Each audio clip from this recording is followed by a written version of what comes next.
had red hitting shirts, but we never wore red uniforms. Right, but we just had a warm-up jersey, you know what I mean, for BP. I still have mine. All the green plastic is like flaked off on the helmet. When did Huntington turn green and white? Forever.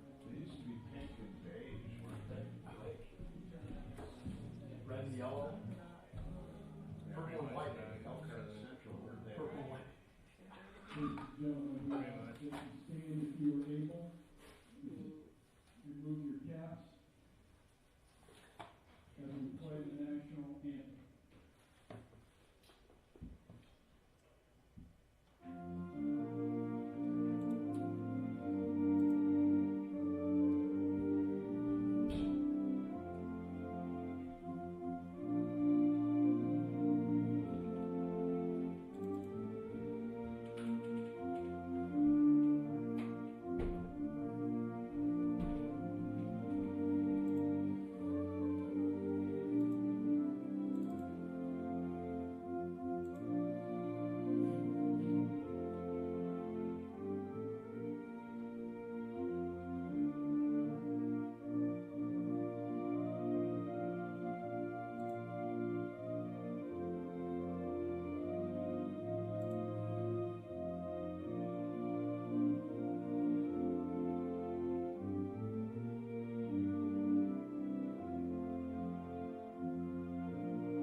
Play ball.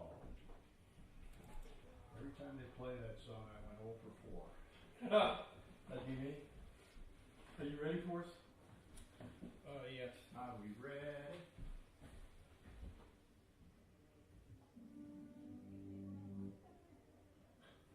Stand up again.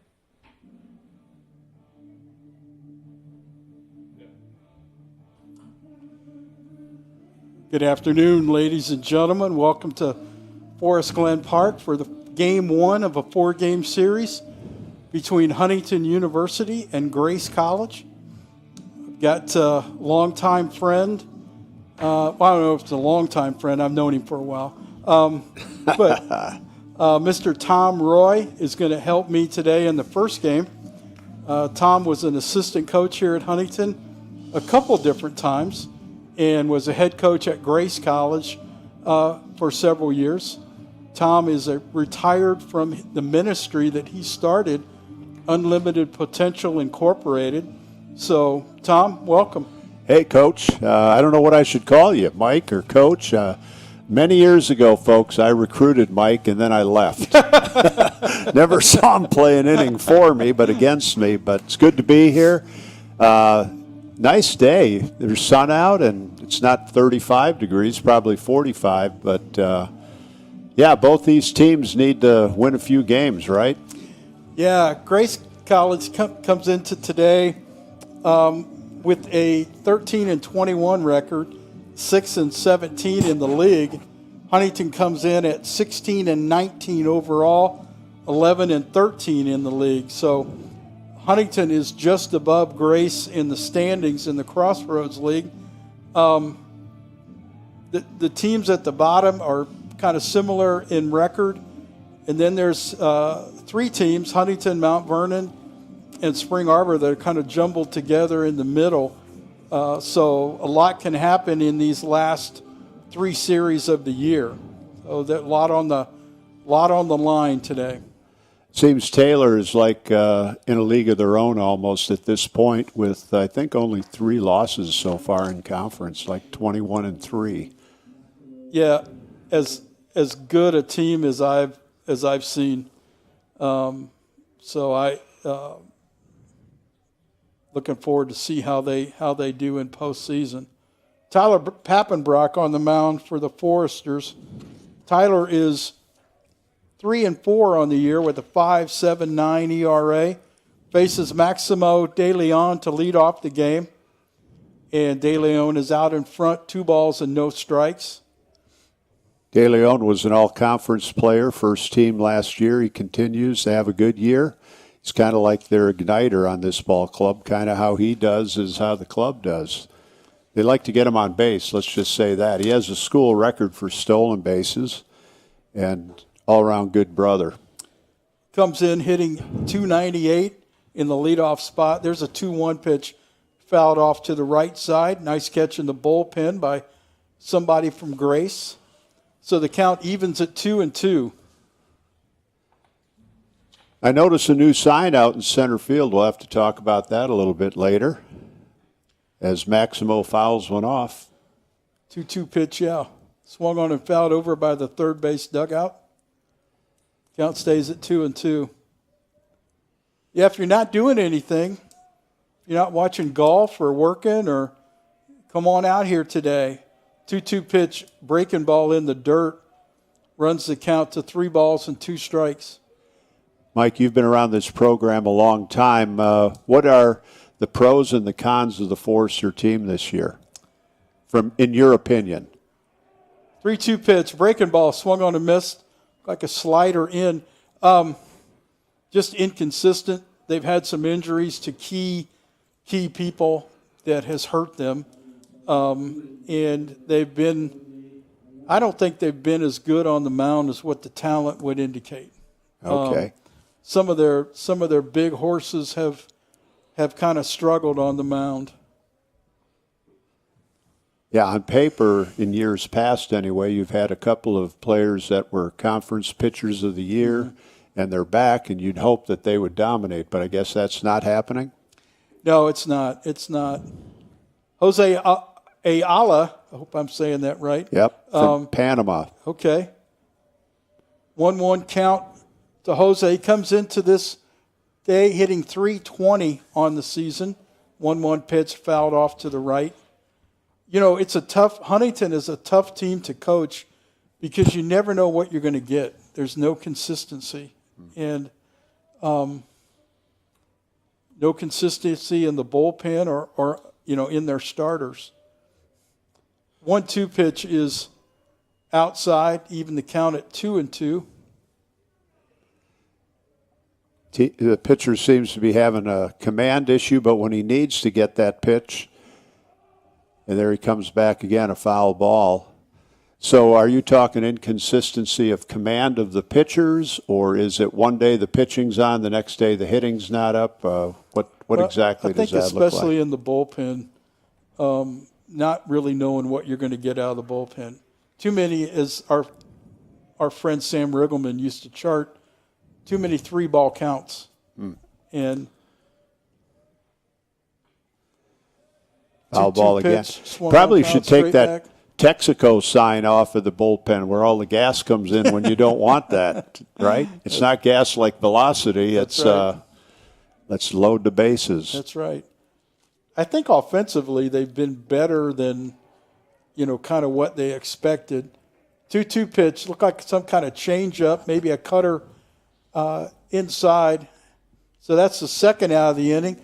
That brings up the Lancers' best hitter, first baseman Ryan Stark, hitting .402 on the year with 12 home runs and 32 RBI. Those are good numbers at this point in the year. He was NAIA Player of the Week a couple of weeks back. He was on fire. He had 7 home runs in maybe 4 games. Wow. Yeah. And it was kind of nice because his parents were there from Texas. He's originally from Texas. To this point, it looks like your guy on the hill is getting him out inside. Yeah, with that slider, that's a really good pitch for him. Tyler was the Crossroads League Pitcher of the Week last week. Ground ball up the middle, diving stop by the second baseman on a knee, throws to first base for the third out of the inning. So after top of the first, Grace is down in order, and so we'll go to the bottom of the first with Huntington coming to bat. We're not going to go anywhere in between innings. We're just going to stay here. Are we going to have this? Yeah, right now I'm working on it. Okay, you're a good man. I know you are. So this isn't live right now? It is live. Yeah. Oh, nice. Yeah. Nice talking to you. So don't say anything bad about Flick standing here. So Flick, the man, the legend, Jostens, the ring company. Free ad right there. well, we're going to have to pay him for that now, Yeah. or he's going to have to pay us. Yeah. That's the way it should be. He has to pay us. That's correct. So I've paid you a lot over the years. I know you have. More than you want to remember, I believe. I know you have. I know you have. Well, this is interesting. We have Phil the entire game then is what I'm hearing. So I can ask you all kinds of questions when we're not playing baseball. Yeah, I don't know if you'll get any answers, but you can ask. So Mike Frame Field, talk to us. I don't really want to talk about that. 'Cause I don't either, but I saw I- the sign, so I had to bring it up. I fought that tooth and nail. I mean, to me, this place has always been Forest Glen Park, and there's no reason to change that. And so, I mean, I appreciate it, but you don't win ball games just with the head coach. There's a lot of players that played really well here over the years, and so, but I'm grateful. My mother told me before she passed away to shut up and let it happen. So that's what I did. Well, you just let it happen. You haven't shut up. I can tell that. You're on the air tonight. That's right. That's right. Interesting, we have a double header today, 3 and 6 o'clock. Is that for classes so the guys are able to stay in their morning classes anyway? Yeah. And I think we had some guys today that went to 2 o'clock classes, pitchers or guys that weren't going to be in the lineup right away. If you've never been to Mike Frame Field at Forest Glen Park, I'd really encourage you to come down here. It's a beautiful setup, beautiful park. A little cool today, but not bad. Sun's out, and hopefully we're going to have 2 good baseball games today. But I really encourage you to just come down here and see what a small college ballpark should look like. So Evan Etchison is on the mound for the Lancers. He comes in at 3 and 5 with a 10.16 ERA and a lot better pitcher than those numbers would indicate. Leading off the game for Huntington is number 28, Jace Fowler. This is Jace's first time on the field this spring. Broke his shoulder indoors and had to have surgery, and so he's come back, going to be able to play in about 10 games, and then he's going to end up redshirting. But it's going to be a really good player here down the road. Batting second is first baseman Zach Pelletier.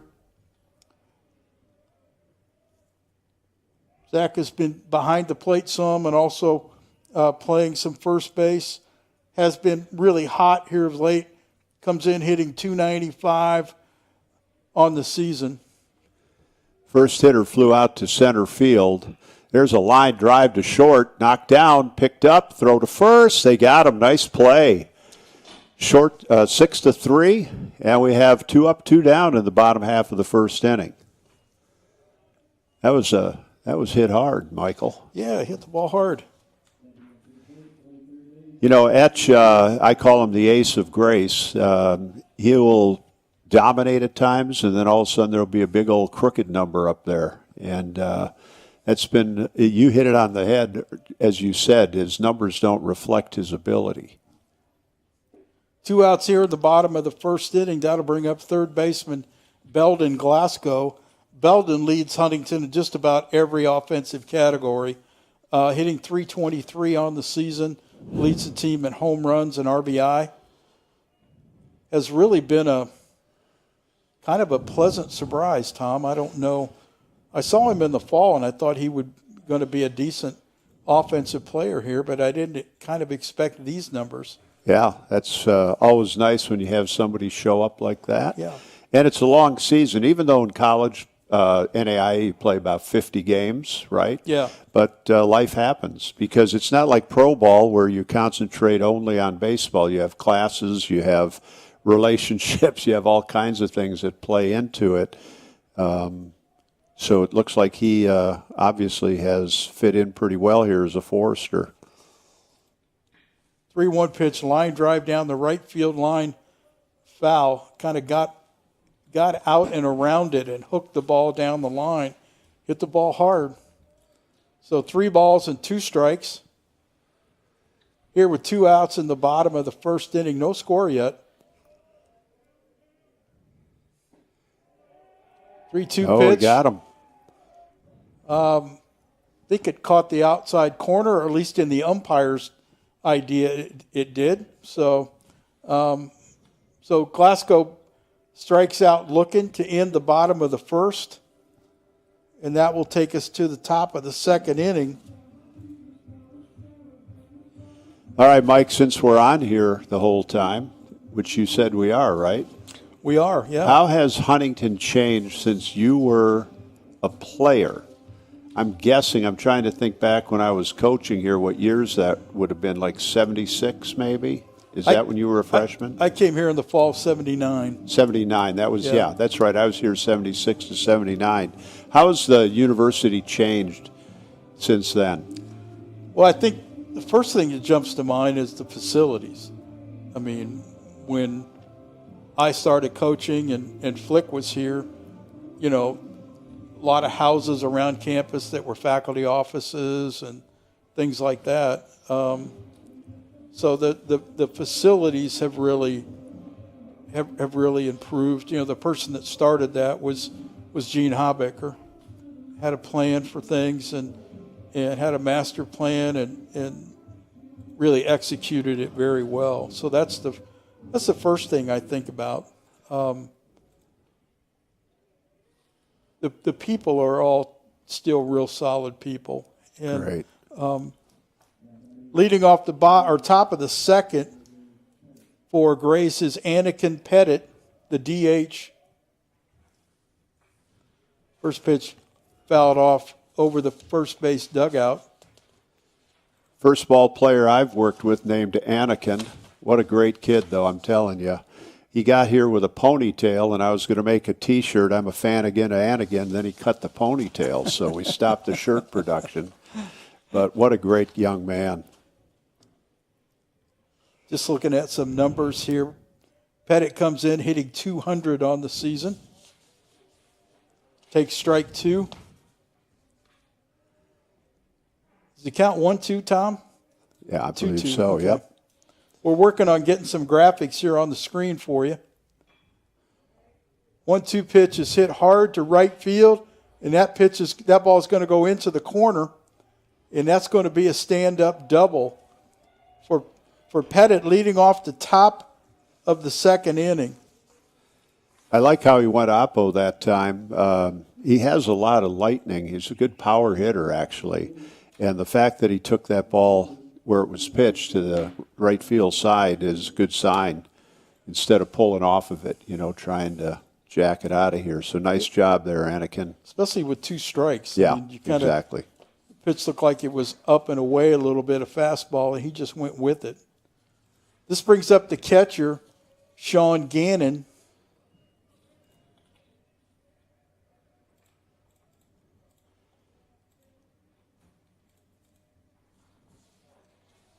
For one time in my life, I have nothing to say, Mike. Well, I was looking for his stats, but I was looking on the Huntington stat sheet. And I know he didn't play for he's Huntington. not on it. I know. Yeah. I know. I'm just trying to help you out. Yeah, I appreciate that. Yeah. Gannon comes in hitting 233 for the Lancers, trying to move that runner to third base with less than 2 outs or no outs.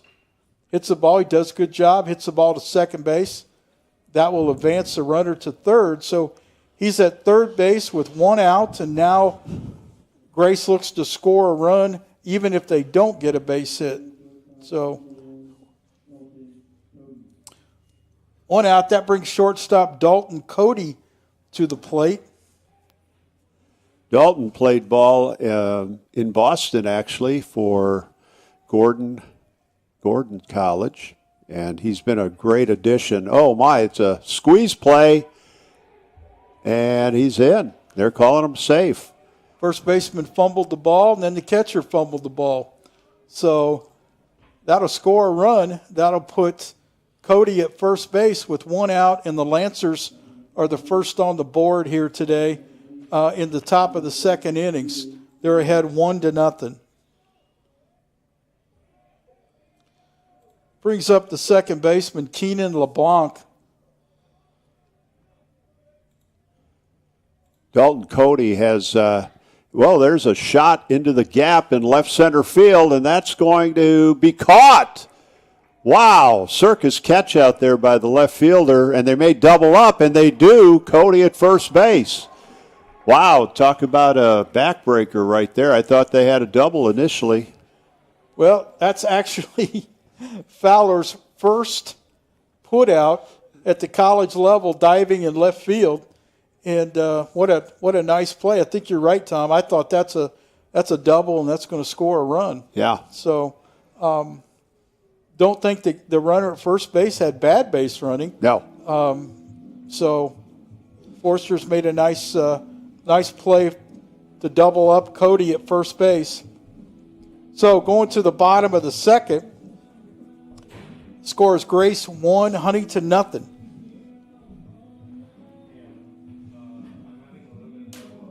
So tomorrow we have another doubleheader, and that one, though, is going to start at 1 o'clock, 1 o'clock, yeah. And then 3 or 3:30, whatever. Yeah. What are the reports on your lights here? Tonight we'll probably be under the lights for a little bit. What do players say? They're good lights. I mean, yeah, they're, I told somebody the story the other day.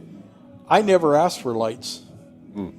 Our academic dean, Dr. Jerry Smith, called me one day and he says, "Hey, what do you think about lights?" And I'm like, "Well, it'd be great to have them. I'd have to fundraise for them." And he goes, "No, I think we're going to put them in from a class standpoint." Yeah. And he said the only thing is, when it's cold outside, you're going to have to play under the lights. So, and I thought that's no problem. Yeah. Well, originally we're going to put wooden poles up, and then the school decided late to put the metal poles up, which is a big difference. How much is the field used in the summer? It's used, probably 40 games in the summer. Okay. Yeah, so. Well, lights, I'm sure, help getting people here. Yeah. The Foresters' DH, Cam Clarkson, leads off the bottom of the second inning. Clarkson leads the Foresters in hitting 390. 5 home runs, 22 RBI. Missed the first part of the season after having hand surgery. So his game total is not up to where some guys here are. There's a called strike on a breaking ball. Not much wind here today. The Lancers playing at home, it seems the wind's always blowing out about 30 miles an hour. But not much of it here today. That's an east wind. East. There's a ball down and in. Takes the count to 2-2. One staple that has been here since I've been here is that White House out in center field. Yep. Is that going to stay forever? Is that historic, or how is that? Well, if you talk to Thad would like to use that as a locker room at some point. Oh. It's owned by Tom King, who was a longtime track coach here. I know Tom. And good friend. And so we'll have to see what happens when they decide to sell that. 3-2 pitch, breaking ball, catches the outside corner, and that's a called third strike on Cam Clarkson. That's back-to-back called strikeouts for Etchison. That brings up center fielder Bryce Deckman. Deckman comes in hitting .253. Missed a couple weeks of the season with a concussion that he got over at Taylor. Bunt attempt. Etchison jumps off the mound and fields it and throws Deckman out at first base. That's a nice play, Tom, but you got to take the pitcher out of play there, right? Exactly. That ball's got to be either a base hit or it's foul. Exactly. So, but Etch did a good job when you said jumped off the mound. He literally did. that brings up Paco Polina, comes in hitting .302, playing second base today. Defensively, he's done a nice job early in this ball game. You know, he's a really nice utility player. He can ground ball to third base, cut off by the third baseman, makes a nice play to first base. The Foresters are out in order again. So we'll go to the top of the third inning with Gray still leading 1-0. Good ball game so far, Coach. Good defensive plays. Balls hit hard. A little bit of small ball attempted. This is a good ball game. Yeah. You know, a 9-inning game, you don't get real excited about being ahead 1-0 or being behind 1-0. Right. A lot of baseball to be played, and typically the guy on the mound, the starter, is not going to be involved at the end of the game. So it becomes, who do you have in the bullpen that can come in and throw the ball well? And I think for both ball clubs, based on what you said, that's the Achilles heel. Yeah. Do you have enough pitchers that not will fill a spot, but that have a strikeout pitch out of the bullpen and can keep you in a ball game? Tom, I remember when I coached, if you had somebody in the bullpen that you knew you could bring in at the end of the game, it was such a security blanket. Yeah. And you're like, okay, if I can get to the 6th or if I can get to the 8th, Right. then I think this game is over. Right. And we've had 3 or 4 of those guys over the years. Unfortunately, Huntington doesn't have one right now. So they've struggled a little bit from that standpoint. Leading off for Grace in the top of the third, right fielder Carter Stogsdale.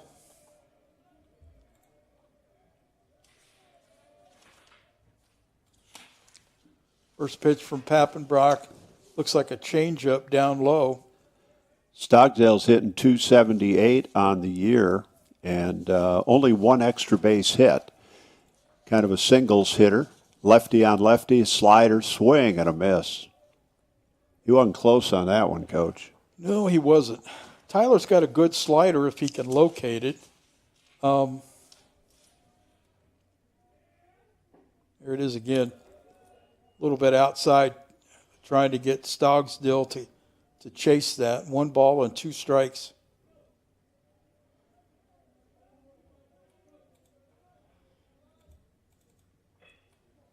There's a fastball in, hit to third base, fielded by Glasgow. Stogsdill can run a little bit, and Glasgow throws him out by half a step. We're seeing your pitcher being effective with that slider outside and then almost every hitter coming inside to get him out. So he's hitting his spots, moving the ball around, and like you said, that slider really makes him effective. That brings up the third baseman, Mason Wire. First pitch swung on and fouled straight back. Wire comes in hitting 114 on the season, batting in the 9 hole. Wire's done a fantastic job defensively. The bat just has to catch up to him, but you saw the last inning. He has pretty good range, made a nice play there, and that's been him throughout the season. He's been a nice addition to the team defensively if they can get his bat going. Yeah, if he doesn't make that play, that's a very difficult play for the shortstop. It is. Looked like a slider or cutter up high. 1 ball and 2 strikes to Wire.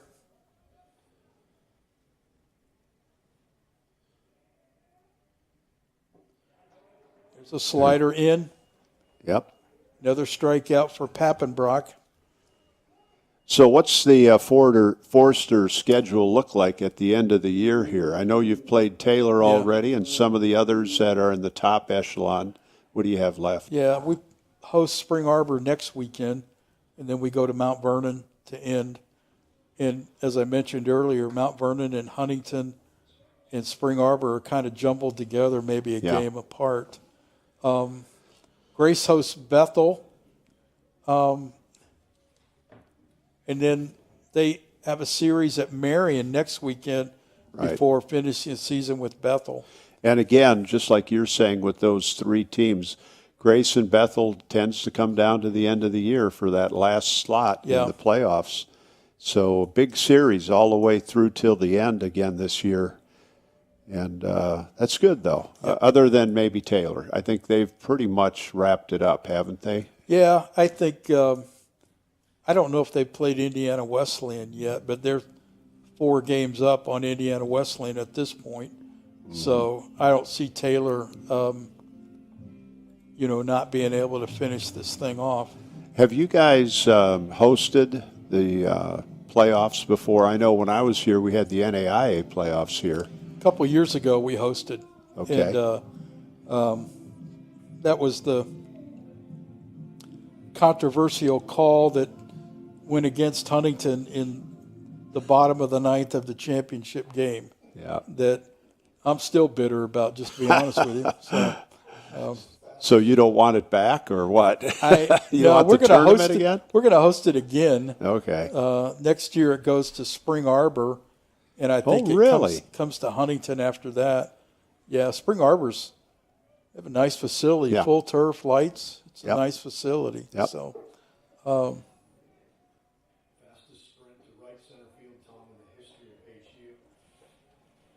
HU. Well, I know that Huntington and Taylor were dating for a number of years. They loved each other. That was always a battle, Coach. yep. You know that because you were in that dugout, and Yep. it went to a different level when you played Taylor, didn't You didn't it? have to worry about getting geeked up to play Taylor. And slider fouled off again. That's the second slider that De Leon has fouled off. 2 outs here in the top of the 3rd inning. Grace up 1-0. Only 1 hit on the day. There's a breaking ball outside. De Leon will walk. Not the guy you want to walk. Got really good speed.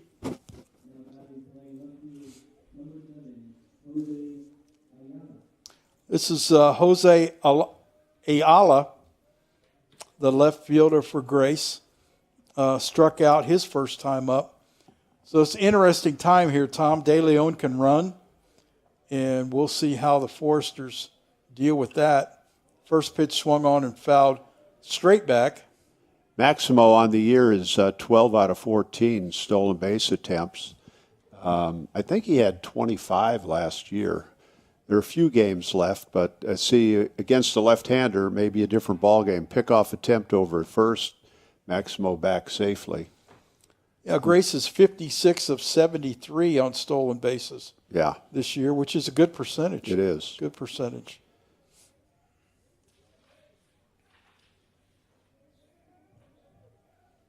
Both these teams like to run a little bit. Here's a ground ball to shortstop, bobbled by the shortstop. He's not going to have any play.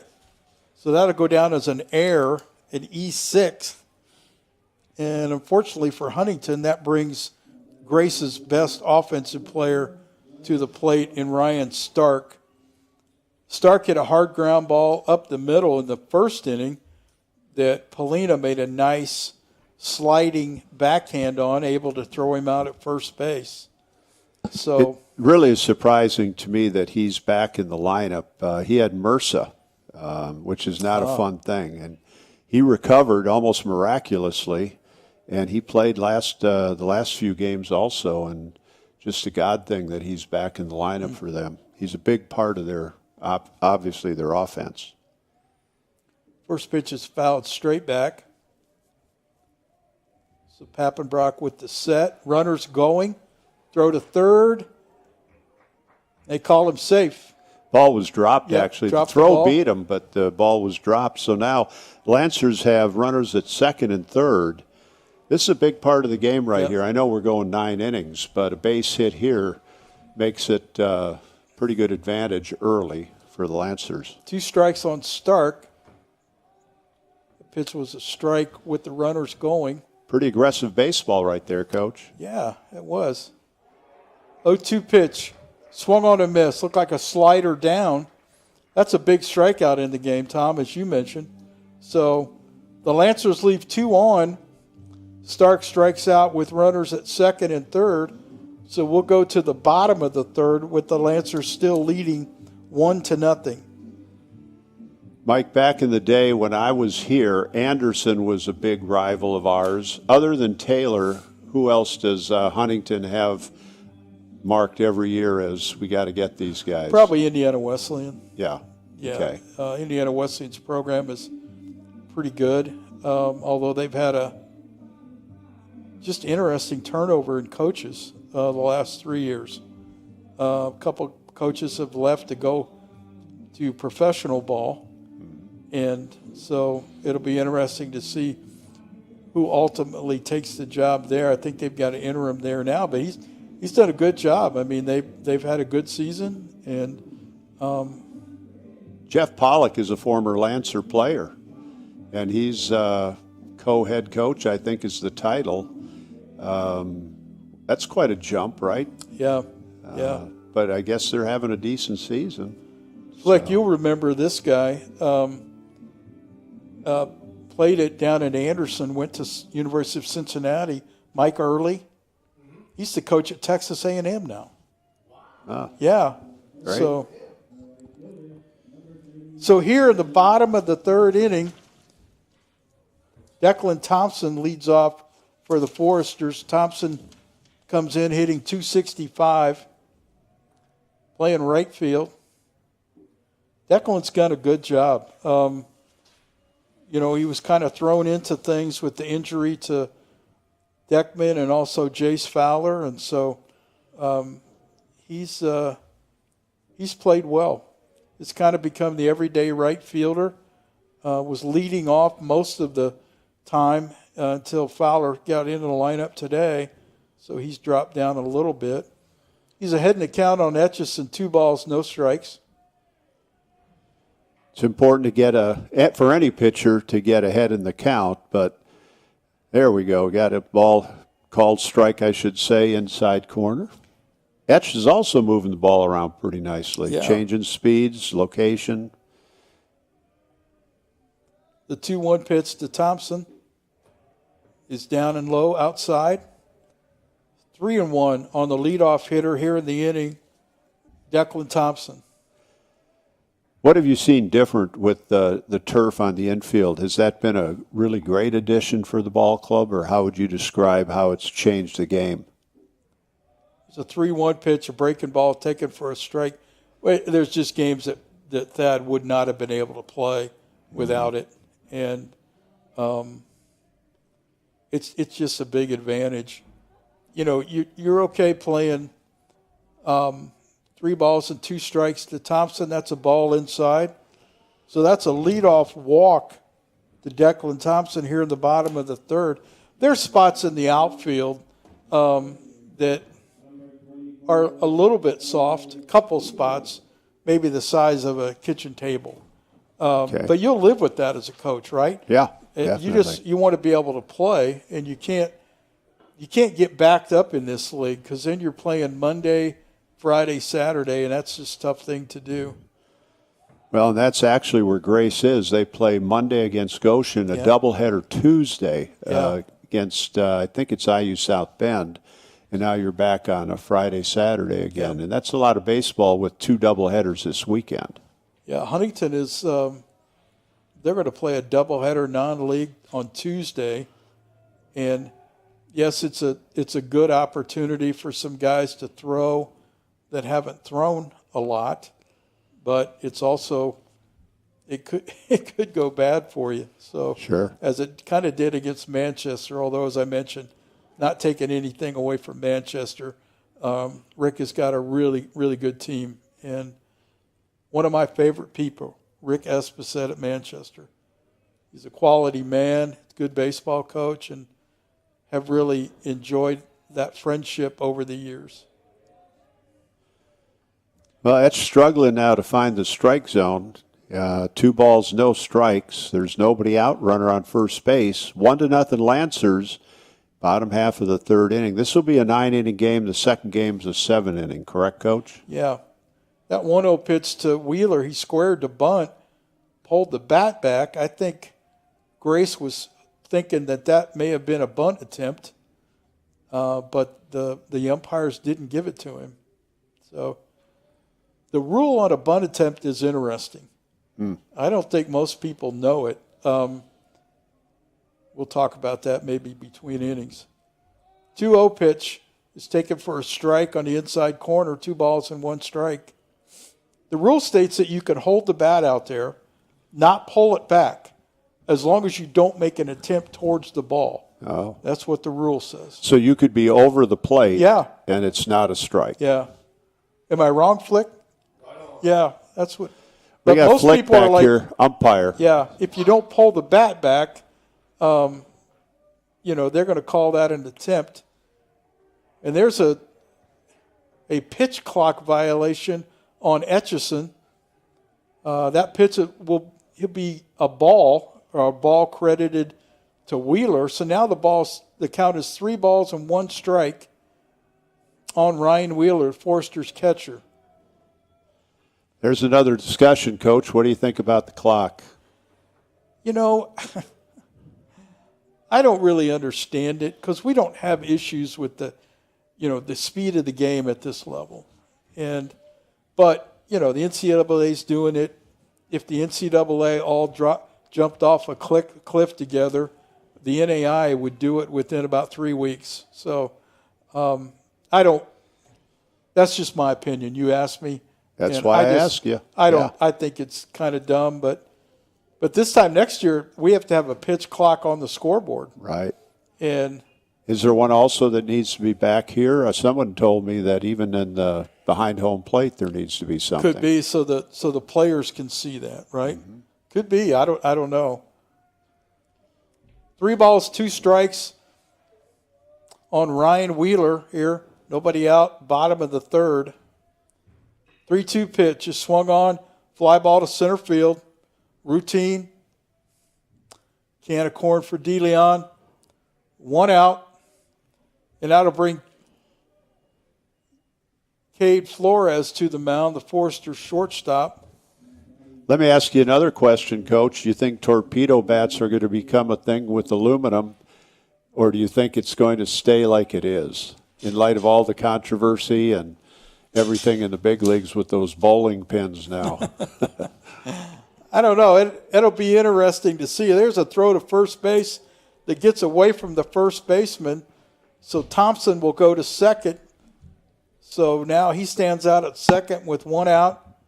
Well, I don't know. That's a good question. I mean, if you're a bat company and it's a legal bat and people love them in the big leagues, going along with your discussion about the time clock, you'd think somebody would say, hey, we're going to be the first to do it and make some money off it, if nothing else. Yeah. There's a ground ball right back to the pitcher. He snags it, throws to first. Flores is out. 2 outs in the inning. That's actually pretty good base running by Thompson out there at second base. You think about it, too. If the whoever was credited with the error on that pickoff, if that doesn't happen, that could have been a double play right back to the pitcher. So it's a wonderful game, isn't it, this game of baseball? You never know. Little things make a difference. Much like in life, but we won't go there right now. 2 outs. First pitch. Go ahead, play-by-play guy. Jace Fowler up to bat. He had his first at-bat of the season in the first, swung at the first pitch and hit a fly ball to center field. That ball's hit pretty hard to right field, but it's going to stay in the park, and that's going to be the 3rd out. I think he got that a little bit off the handle. So the Forster's out here in the bottom of the 3rd. Score remains 1-0, going to the top of the 4th. This is the other thing that drives me crazy. We're checking the pitcher's glove. Yeah. What's he done between innings that's going to – now, if Flick were pitching, I'd be checking the glove every hitter. Okay, so who's got the video on the umpire? If he's got a beef against some team, he shows up with pint on his hand in his pocket, and he suddenly puts something on the baseball in the glove. Who's watching that guy? I don't trust the umpire. Good call right there. Fleckinger is an umpire. Flick is a bitter man, so, I thought you said he was a better man. No, he's a bitter man. Okay.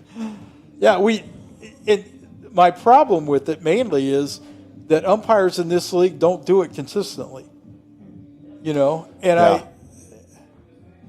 I don't know. Looking at some scores around the league, actually, Marion is up 10-6 in the bottom of the 8th over Bethel.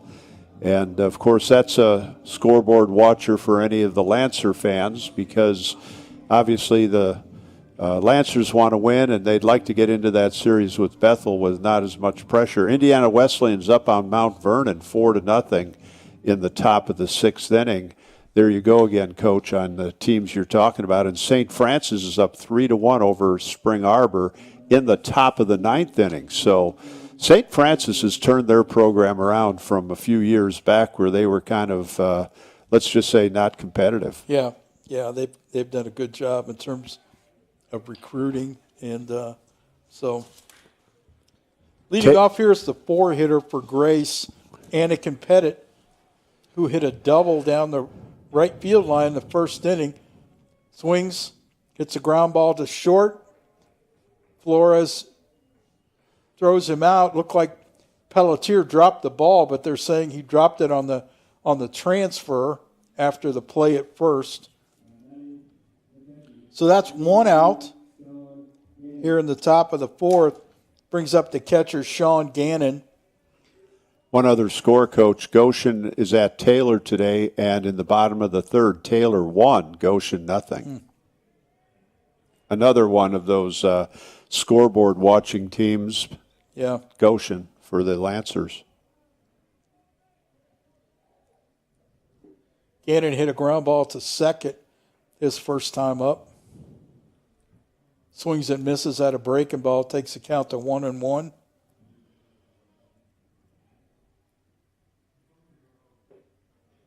There's a breaking ball that stays up high. We're working on getting some graphics here for the screen in terms of score, inning, count, those kind of things. So we'll get that to you as soon as we can. Here's a ball hit deep into left field. Fowler out on the track, makes the catch. So Gannon hit that ball a long way. Fowler made a nice play to get there and really caught it fairly routinely out there. So, as I remember, left center was tough to get the ball out of here. Is that right? I can't remember completely since I'm very old, but it seemed like back in the day the ball would hang up if it was hit to left center. Is that still true? Yeah. Here's Cody, hits the ball to left field. He's going to be in at second base as the ball is bobbled around. I thought the left fielder diving for it held up his glove like he caught it, but he didn't. And so Cody into second base with a 2-out double. You know, I was mentioning it early, but Cody's done a nice job of replacing Matt Friesma, who was a starting shortstop, very good player. He had 2 injuries in a row, and the last one to his back, so he's done for the year. And you know how important a shortstop is. So for him to move over to that position and make the plays has been a big help for the Lancers. There's a ground ball back to the box, speared by Pappenbrock. That's a nice play. Nice play. And that'll end the inning. So LeBlanc, hard ground ball back to first, or back to the pitcher. And, you know, that's the second time LeBlanc has hit the ball hard and nothing to show for it. He hit the ball into left field that the left fielder made a diving, Fowler made a diving catch on. Isn't this a great game? I mean, the hitter did 2 things right, and he's 0 for 2. Yeah. And the pitcher made a mistake twice, and he's got 2/3 of an inning with no runs. It's crazy. Yep. So what other things are you seeing? You're still connected pretty much with the baseball NAIA world. Are there other things that they're talking about other than the, I'll call it the shot clock, but it's not really a shot clock, it's a pitch clock? You know, I don't think I'm connected that closely, Tom, because I'm always having to ask that, okay, what's going on with this or that? And so to answer your question, not really connected. All right, as much good. as it was a good question. It just doesn't mean anything it's because you didn't know anything. It's a good question with a dumb answer. So, So talk to me. How many years did you actually coach here? 39. 39 years, and 82 wins. That's pretty good. I How many wins did you have? yeah, those 82 wins got me on my name on the scoreboard. Yeah. Yeah. So, yeah. Actually, Grace paid for it. They wanted your name up there. But how many wins did you actually have? I know you know, but the fans may not know that are listening. 930 some. Yeah. So That's pretty good, folks. I don't know if you realize that. Do the math. That's more than 5 wins a year. I know that for sure. here in the bottom of the fourth, Zach Pelletier will lead off.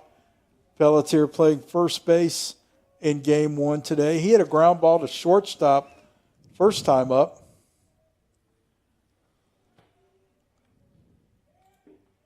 Etchison with the breaking ball a little bit outside. The Forcers haven't done anything with Etchison so far.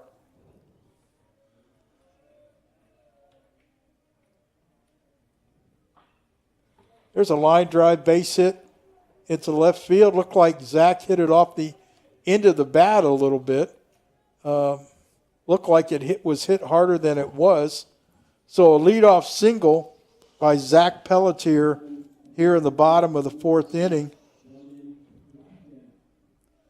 That brings up Belden Glasgow. Glasgow was called out on strikes his first time up. So you know your son better than I do. Is he a small ball guy or is he a big league? Just get back there and swing that thing. He would, if it were a perfect world, he would like to run a lot, but not really bunt a lot. But they've had to do more of that this year just because, they've struggled during certain times offensively. There's a ball hit into left center field. Center fielder's going to track that down. 1 out. Glasgow is retired, and that'll bring up DH Cam Clarkson. I mentioned earlier that Maximo De Leon was all-conference last year, and I'll say it, any ball hit to center field, he has a chance to run it down. He's had 1, maybe 2 this year that nobody thought he'd even get to dive, and it just missed it. But pretty much anything hit out that way, he's going to get. Clarkson struck out his last time up. There's a ball in the right-handed hitter batter's box called for strike 1. How's that? Yeah, there's a ball called for strike. Good job. Only one opinion counts, Coach. I know. There's a weak fly ball hit to right field. But here's my point, Tom. Clarkson swung at that pitch because the pitch before was called a strike. Yeah, I love it. And so we're not prejudiced here, right? We got both caps going. But that brings up Bryce Deckman, who had a bunt attempt his first time up. Etchison made a nice play coming off the mound. So 2 outs now. Pelletier still at first base. Fastball swung on and missed by Deckman.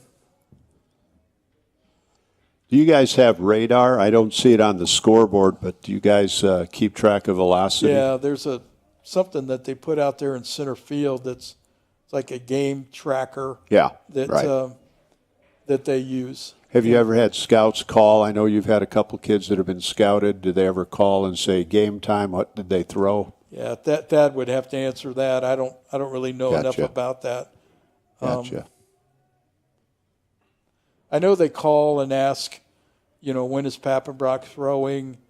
When is Graham Collin throwing? The other guy that you were here last year when the freshman Anglin threw. Yeah. And threw the ball really well. He did. So, yep. Some people have asked about him a little bit, but 2-strike pitch to Deckman. That's popped up.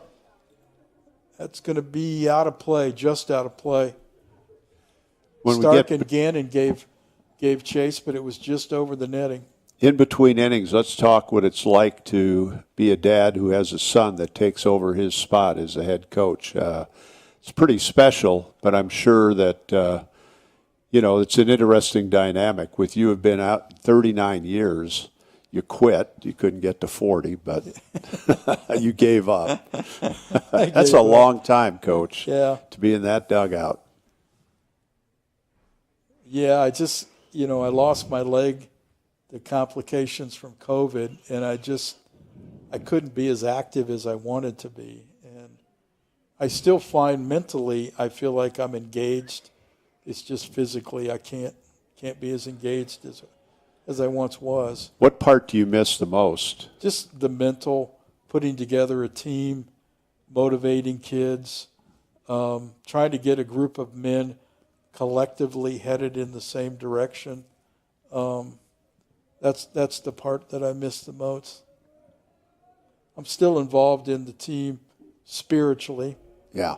There's a ball down low, takes us count to 2-2. It's always encouraging when I hear from you to hear the things spiritually that are happening on your ball club, because that's bottom line. Both of us believe that. Yeah. It's should be what the Crossroads League is about, right? So maybe we can talk about that too. Should be. It's yeah. I'm trying to find the words that I need to say to respond to that. But, yeah. 3 balls, 2 strikes on Deckman with 2 outs. So Pelletier will be off and running at first base, or I should say off and moving. Pelletier doesn't run real well. So so we'll see what Deckman can do to extend the inning here. Paco Polina, Forster's second baseman, on deck. 3-2 pitch to Deckman. Called, strike 3. Wow, he's had a lot of called strike threes today, but Etch gets himself out of a jam, a small jam, not a big jam, but there's still a lot of goose eggs out there. Well, as I've talked to players over the years, and guys just don't seem to get it sometimes. Bryce is a good player, and he gets those things, but you just can never put it into an umpire's hand with 2 strikes. Right. Because, how should I say this graciously?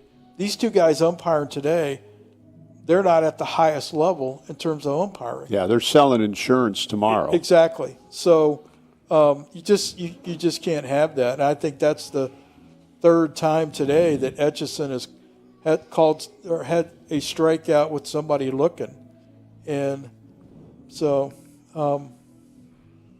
little disclaimer, there's nothing wrong with selling insurance. My grandson, if he's listening, that wasn't something to say anything negative about insurance, but rather that this is not their total livelihood, calling balls and strikes. Yeah.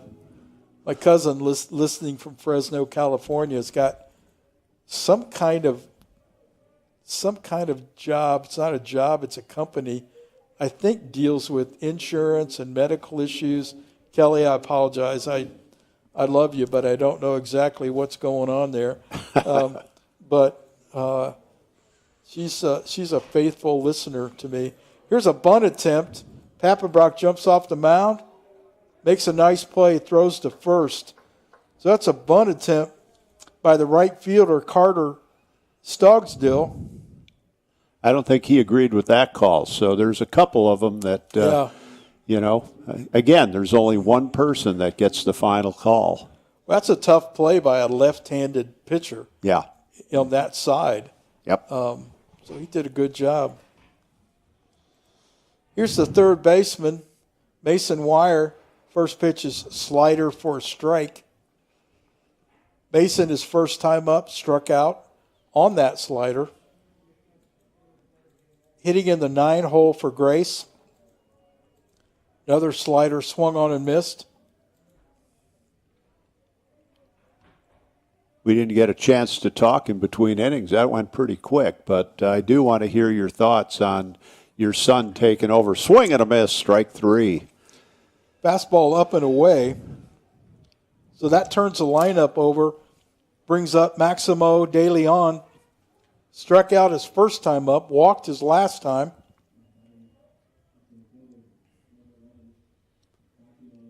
This game cruising along. We're already in the top of the 5th inning. I mentioned to you about maybe talking to Ryan about coming up between innings or games. I'm going to talk to him about doing that tomorrow. Okay. Just so we can. Yeah. Former Forester, Ryan Roth, now the head guy. There's a ball hit deep to left field. Fowler back at the edge of the track and makes the catch. Just missed it. That's two that went a long way, but warning track power, and the Lancers are out of the inning with no runs, no hits, no errors, and they had nobody left on base. So we'll go to the bottom of the fifth here with Gray still leading 1-0. Paco Polina will lead off for the Foresters. All right, let's talk about the transition. You getting out and then having your son be named the head coach. What's that look like? What's that feel like? Well, you always, just with that helping me over the years and playing here and, coaching up in the Northwoods League, I think I saw pretty early that he understood coaching. And so I would be lying to you if I told you I didn't want him to take over. So I was happy when that happened. But it also, sometimes you feel like you never retire, because you're still connected to the program. And I still have breakfast with the coaches on Saturdays and come to some of their staff meetings. And Thad and I talk. We've had a lot of conversations that start with, hey, I'd like to get your thoughts on something. And so I enjoy that. And, Tom, sitting in the dugout up at St. Francis, watching him handle his staff, coaching staff, watching how he handles players, how he manages the game, I thought, he's really good. I know he's my son, but I'm trying to evaluate him just as a coach. And they've got a great recruiting year, a great recruiting class coming in the fall. Paco Polina here leads off the bottom of the fifth with a bunt attempt, bunts through it. So he's down a strike. Well, I was kind of curious why your daughter didn't get an opportunity. Yeah. Cora played softball here one year just as a pinch runner. Oh, yeah. You were known for your speed. Yeah, I can imagine. Yeah, she got that from her mom. She didn't get that from me. So you played a mean hot corner, though. Right. You only had to take half a step on most of the plays, That's right? right, yeah. I was a third baseman who probably should have been a first baseman. So 1 ball, 2 strikes here on Polina, leading off the bottom of the fifth. There's a ball low and away outside. 2 balls and 2 strikes. I remember those days, Michael. Some really fine players came through, as they do now. I want to talk to you at some point, too, about your strategy in recruiting, because year after year, Huntington is getting quality players.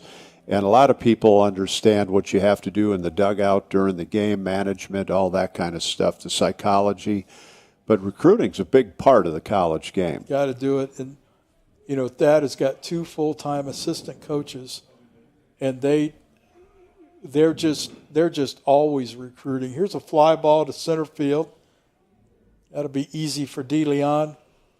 So Etchison makes a good 3-2 pitch to get Polina out. 1 out here in the bottom of the fifth, and that will bring Declan Thompson up.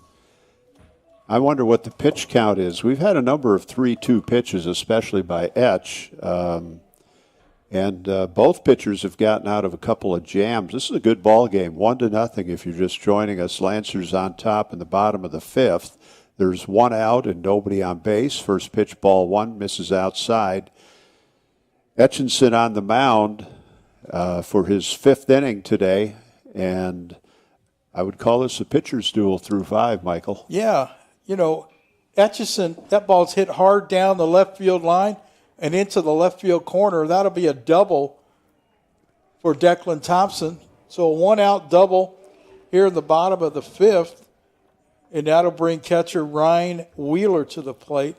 No, Etchison's one of those guys that he's not going to stand on the mound and consistently throw it by you with velocity, but he misses barrels for the most part, right? Exactly. He did miss that one, but for the most part, that's what he does. And seeing him come in with 3-5 and a 10+ ERA, my first thought was, that's not good. He's a lot better than that. Yeah. Well, Even the fly balls that we've talked about, now the last one was a line drive, but they're weak fly balls, so Yeah. guys are not really squaring up on him. Yeah, even the line drive, the last inning from Pelletier Yeah. into left field wasn't squared up. It was kind of hit off the end. So Wheeler swings through a fastball, takes the count to 1-1.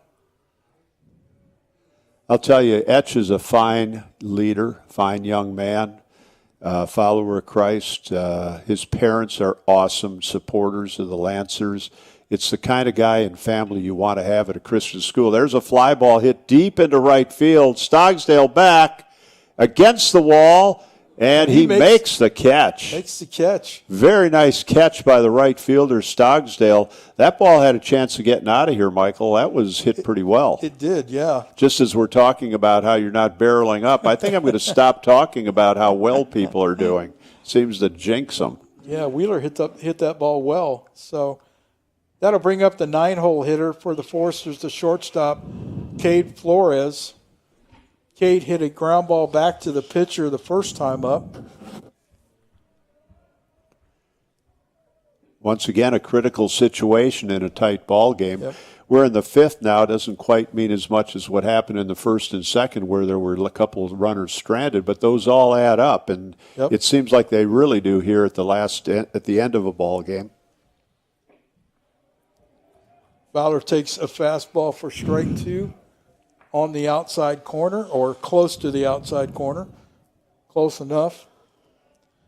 So now here's the time that we talked about, Tom, where you can't put it in the umpire's hands. Right. If it's close, that's not close. But That isn't close at all. if it's close, you got to put a swing on it. And even if it's not a pitch you're looking for, I always taught our guys, let's get off the knob, let's stand on the plate, and take that outside corner away from the pitcher. Even if you just have to spit on it, but don't let it beat you. There's Yeah. a fly ball to left field, and Ayala's under it, and once again, Etcherson gets out of the inning. So for the Foresters, no runs, 1 hit, 1 man left on base, and we're finished 5 complete innings with the score Grace College 1 and Huntington University 0. Huntington just can't get that big hit to dent the scoreboard. Yeah, at I'm this not point. opposed to that. Yeah, That's I know all you're right. not. Yeah. I know you're not. So, So let's go to recruiting. Well, Okay. You say that Thad now has 2 guys. Let's talk about you. Especially back when you first came to Huntington. This ballpark was nice, but not quite like it is now. How much did facility play into it, the Christian aspect, you as a coach? Talk us through that. well, back when I first started coaching, I was the recruiter. And so you're trying to balance, being a husband, being a father. You've got other responsibilities at the university besides just coaching baseball. So it was a balancing act all the time. But what I did was something that you taught me when you were at Grace, is that you take your spreadsheet of recruits, you lay it on your desk, and you just pray over it. God, I don't have time to go see all these kids like I need to. Okay, help me know, where to go. Bring those kids here that you would like to have here. And, certainly you got to evaluate ability. One of the things that helped me, this is Jose Ayala leading off the top of the 6th inning for Grace, breaking ball for a strike. You remember Tony Lucadella. Very well. I worked Tony for him. Yeah. drafted 2 guys here in 1988. I think the greatest professional baseball scout of all time. But I asked Tony, I was a young coach, and I said, Tony, how do I know how to recruit? What do I look for? And Tony told me 3 things. Number 1, the game of baseball is played from the waist down. So look at guys that have good feet, can move. So that's number 1. Watch how they run. If they run with their toes pointed out, they're not an athlete. You don't need ducks on your team, Unless you're in Oregon. But, yeah, go for it. And there's a ground ball right back to Pappenbrock, underhand toss to first base, 1 out. The second thing Tony taught me was if you talk to a recruit, try to talk to him with his mom around, because the respect level he gives to his mom is what he's going to give to you.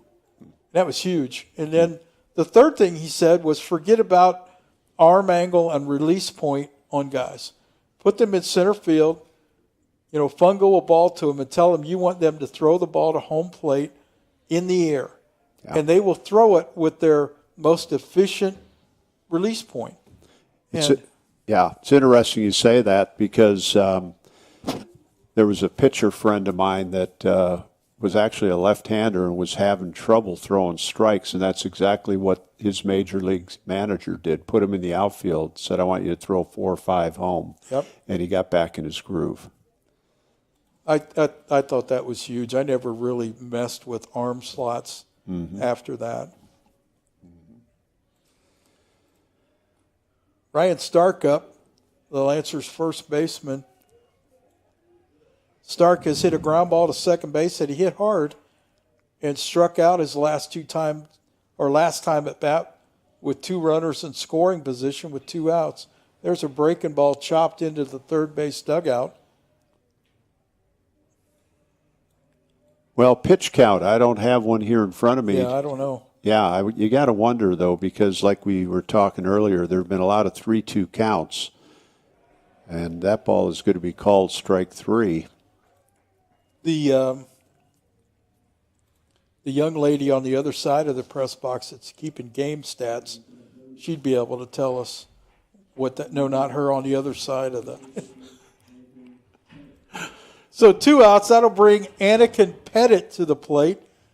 He's doubled and hit a hard ground ball to shortstop. He's hit the ball hard twice. First pitch, that slider again, swung on and missed.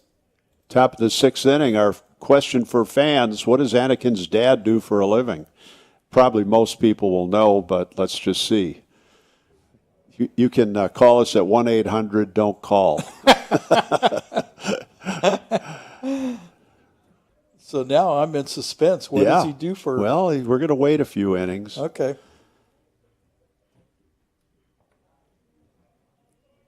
There's a swing and a miss. 2 strikes on Anakin with 2 outs. Top half of the 6th inning. If you just joined us, we have a pitcher's duel. Both teams with 2 hits and 1 error. The Lancers leading 1-0. 2-strike pitch to Pettit is down low. 2 balls and 2 strikes. Anakin's DHing today, but his trade is a catcher, and you can tell by his body type. He's a big, strong kid. Ooh. Boy, he hit that ball out of the catcher's glove to foul it off. He did. So that's a nice job of hitting. Yeah. So I'm in suspense as to what his dad does now. You going to tell us? I think bottom of 7th. That would be a good 7th inning stretch if you remember to ask me. I probably won't remember. So then you have the option now to give one of those type of questions for me about your players. Those of you that don't know, I currently am the chaplain for the Grace Lancers, and Mike is the Hall of Fame coach for the Foresters, and so we are kind of prejudiced here today as to what we want to happen. But I coached here, and it's just a great institution and really, really fine baseball program. And we're hoping to have Ryan Roth, the head coach of Grace, up here maybe tomorrow between games. Ryan played here at Huntington, was a pitcher here for the Foresters. And Pettit takes a breaking ball for a called 3rd strike. That'll end the top of the 6th.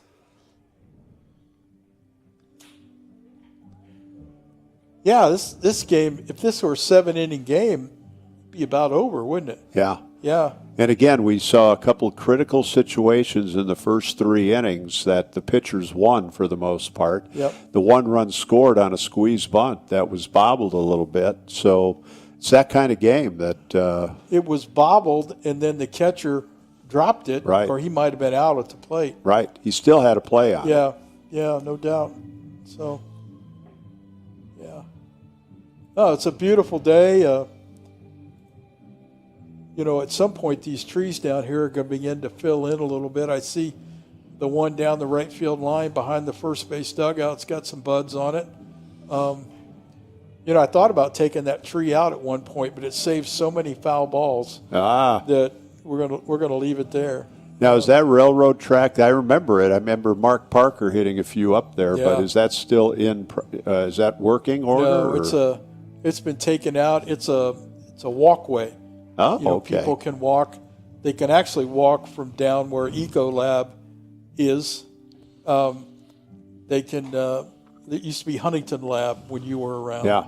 They can walk from there all the way up to the hospital, which sits up on the bypass. You had mentioned the changes since you first were here, and last year when I came and we did this, I didn't know how to get to the baseball field. It was so much different than it was before. And then I understand your gymnasium has had a renovation also. Yeah, there was $12 million put into the Marilot complex, and part of that was adding an auxiliary gym.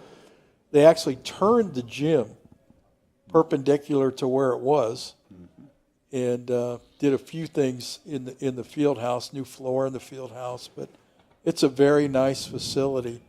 Fowler hits a fly ball to right field,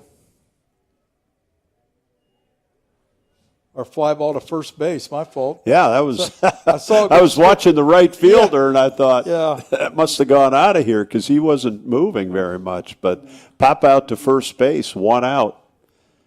I always will remember when Hank Aaron came to speak, and being in that room, which was at that time the athletic director's room, overlooking the gym. Oh yeah. That would change now, right? Could I still see what I saw then from that angle? No. Yeah. That area has been completely taken out. Oh. Yeah. Okay. So much for memories. Yeah. Where the pool used to be is where the auxiliary gym is. Oh, okay. And I know the weight room, when I was here speaking for your FCA, was out in the hallway for a while. Yeah. I'm guessing that was also. Yeah, there's moved actually in. 2 weight rooms now. There's a weight room primarily just for athletes, and then there's another one that really a cool view overlooking the soccer field. Oh. So it's got exercise equipment and weights and things like that in Yeah. there. So 1-2, the count on Pelletier, Forrester's first baseman, batting here at the bottom of the 6th. Pelletier is 1 for 2 on the day, and that ball hits him. That's another rule that's come in since I was a coach. What is it actually, Coach, in terms of being hit? If you're over the plate based on what the umpire thinks, it's a ball or it's an out, or what's the If you're call? over the plate, then they call it a strike. The rule has changed over the last 3 or 4 years. Okay. I mean, it changed, and then it changed again, and it's changed again. The rule changed there for a while. If you didn't try to get out of the way of it, then you didn't get your base. It was a ball. Yeah, that's kind of what I was getting at there. Yeah. On that particular hit by pitch. Yeah, but it's changed again. Dad's going to run at first base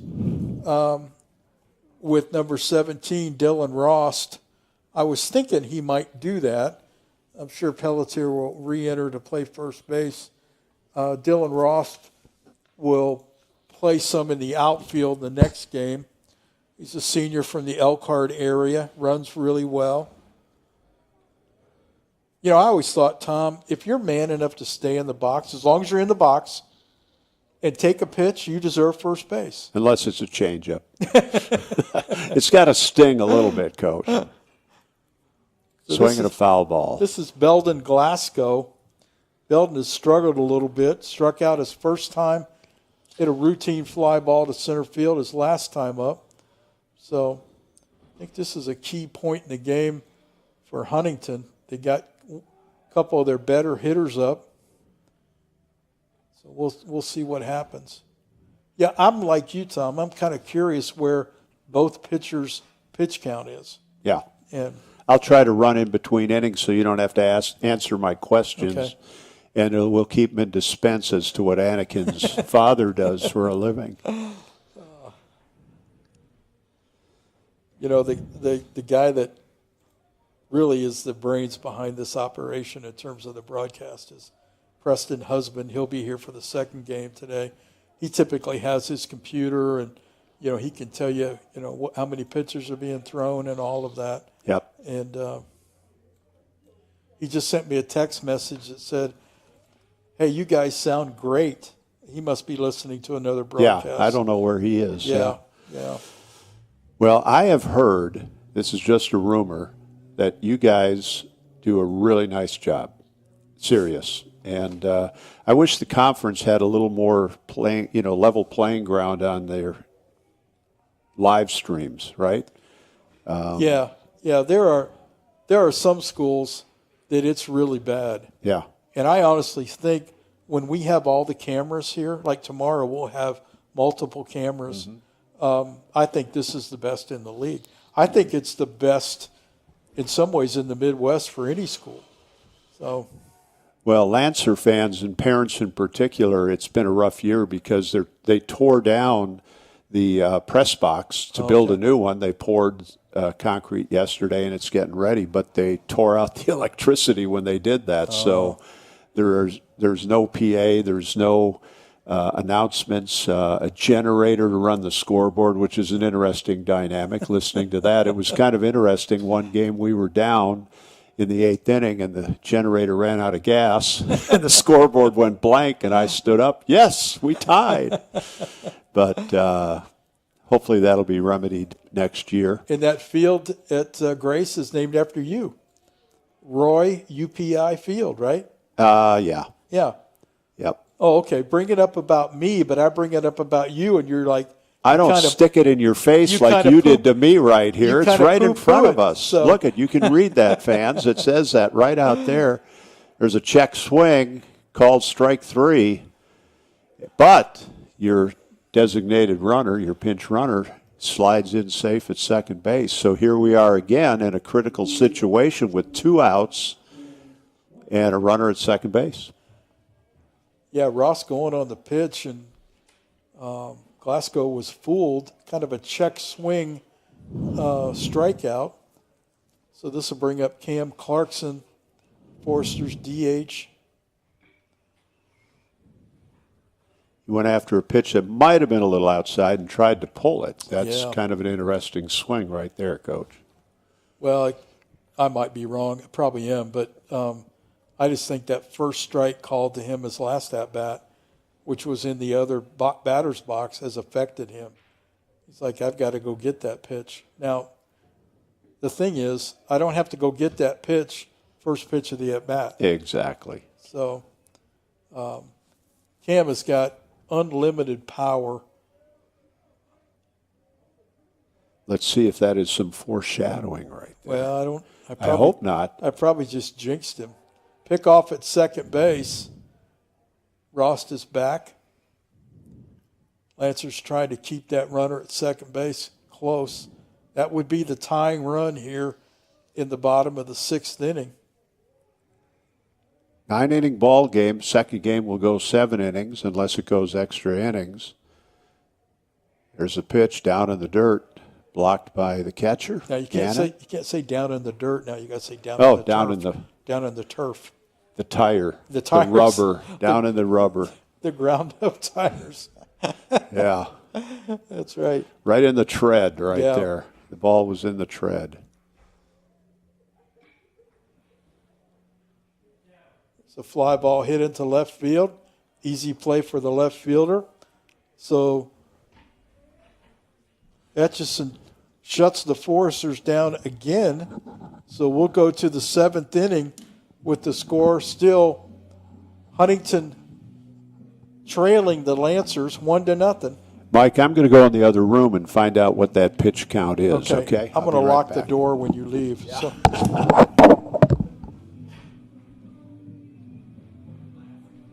So both pitchers have thrown the ball really well today. Pappenbrock gave up a run on a suicide squeeze in the 1st inning that I believe it was the first, that maybe the second, where hitter bunted the ball to first base, and the first baseman bobbled it, threw the ball to the catcher who bobbled it, and they still had a play if the catcher hadn't have dropped the ball on the slide. So Grace trying to make things happen in terms of when they're up to bat. Had a couple runners on base for their best hitter, Ryan Stark. And Stark struck out to end the inning. So Huntington's had some opportunities, but they just can't square up Evan Etchison on the mound. So leading off here in the top of the second is the Lancers catcher, Sean Gannon, who's 0 for 2 on the day. Hit a ground ball to second base and also flew out to left field last time up. Thomas back with some information. There are 4 people in the other room. Actually, that was the 80th pitch of your guy. Ball pops straight up, and the catcher takes it, or pitcher takes it in front of home plate. Catcher couldn't find it. Catcher couldn't find it, no. So that's 80 pitches for your guy, and we have to wait on Etch. Okay. He has to be pitching for that number to show up, so Okay. she's going to come in and let us know. Okay. One out here in the top of the 7th inning, and that'll bring up the shortstop, Dalton Cody. He had a sacrifice bunt his first time up. He ran the squeeze, and then last time up hit a double to left field. Left fielder made a diving attempt on it, and it couldn't come up with it. So a very productive day so far for Cody. As I mentioned earlier, he is a grad student out of, wow, that was a strike, I guess. Sorry. Now I'm sounding like you. I know. You're sounding like a bitter old coach over here. So. Anyway. And once again, he's got to swing at that. He's got to swing at that after that last call. Yeah. So he goes down swinging. There's 2 outs now. If you just joined us, where you been? No. We have a pitcher's duel going. Yep. Keenan LeBlanc is up with 2 outs here in the top of the 7th inning. The Lancers' second baseman is lined out to left field and hit a ground ball back to the mound in 2 times up. Ground ball back to the mound, though, was also a shot. Hit the ball hard, yeah. Pappenbrock kind of speared that before it went by him. So does your son have a pitch count for these guys? In other words, if he hits 100, will he be done? Not really. Just depends on the situation. There's a base hit down the left field line. That's in the corner. LeBlanc is going to go for second base. No play. And so that's a sliding double with 2 outs here in the top of the 7th inning. And that's the 3rd really good at-bat for Keenan LeBlanc. And once again, we find ourselves in a critical situation with a runner in scoring position, but 2 outs once again. Happens too often, doesn't it, Coach? Yeah, that'll bring up the right fielder, Carter Stogsdale. He's got a ground ball that he hit to third, and then a ground ball to the mound. So 0 for 2 and 2 times up. Hitting in the 8th spot for Grace. Grace has got an insurance run out at second base with 2 outs here in the top of the 7th.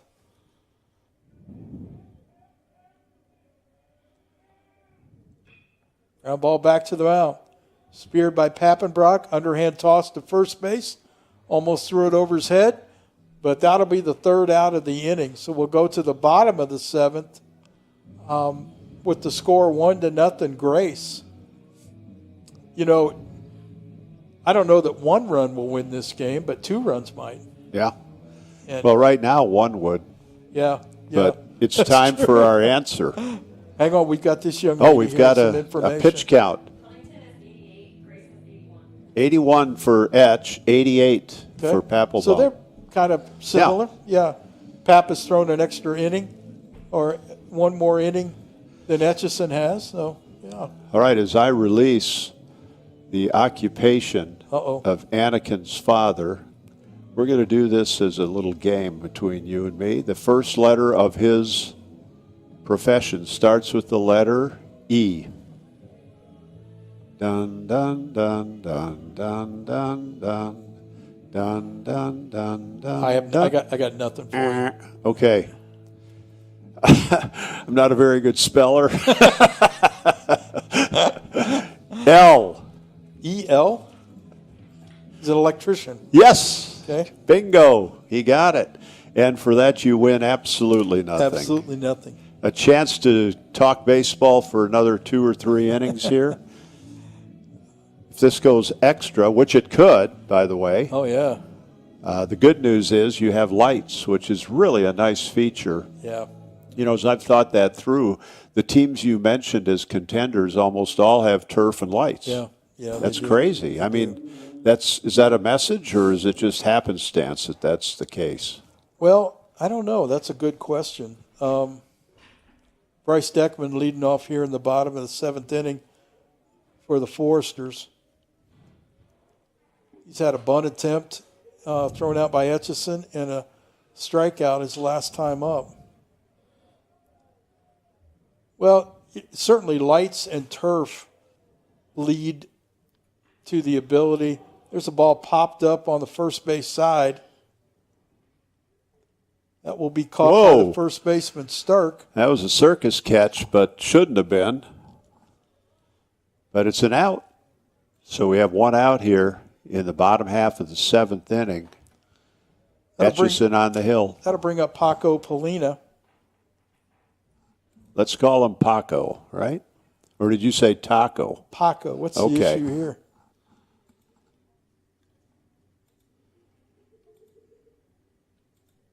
He wants to look at the ball? I don't know. Yeah, there must be something on the ball. Maybe that's why Stark had trouble catching it. Maybe there's shoe polish. Either that or looks like maybe Tom got a finger in there when he caught the ball.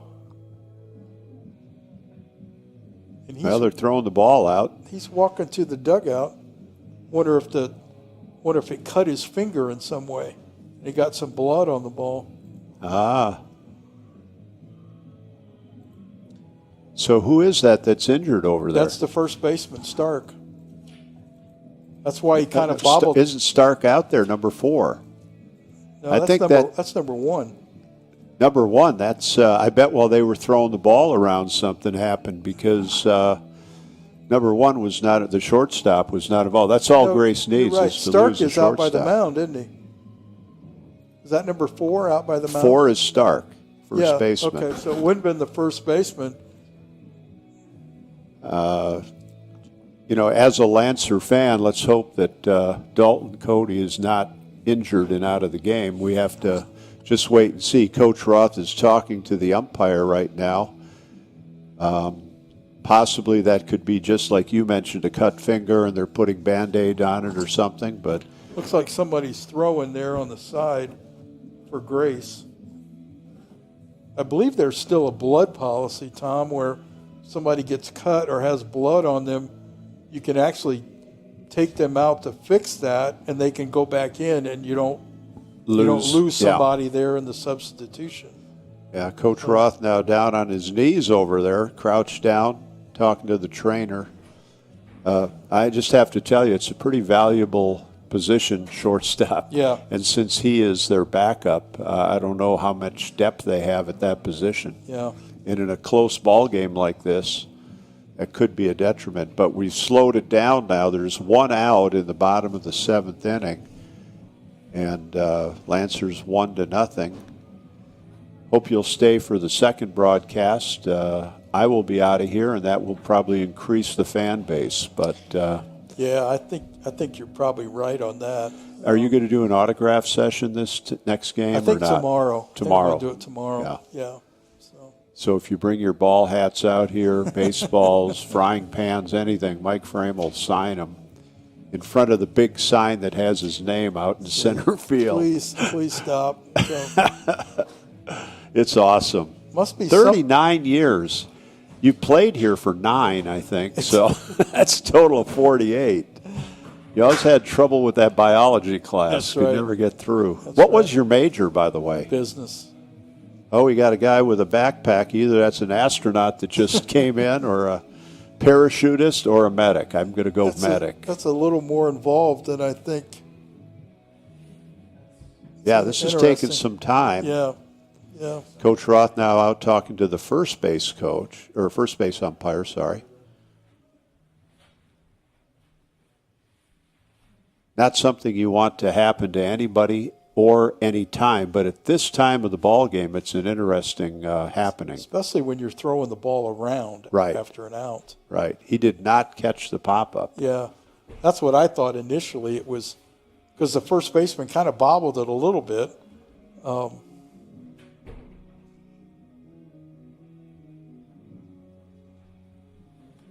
Let's talk about, while we have some time here, dimensions of the field. Earlier I asked you about left center field, if that was a long alley. Well, what kind of measurements do we have here? To the gate there, in between the signs, it's 375. 320 down the line, 400 to center field, 365 to right center field, and then down the right field line, it's 305. Now, it goes out quickly, but if you can hit it right down the line, you know, you're in good shape. Kind of like Yankee Stadium. Yeah. Short right field porch. Yeah. Do you recruit, or did you recruit with that in mind, or was that not? You did? Yeah, left-handed hitting, yeah. Yeah, we always wanted somebody in our lineup from the left side that could drive the ball. You remember when Darren Tecklenburg was here? Oh, sure. Yeah. Darren hit 5 home runs and 7 at-bats here. Wow. One day. Very cool.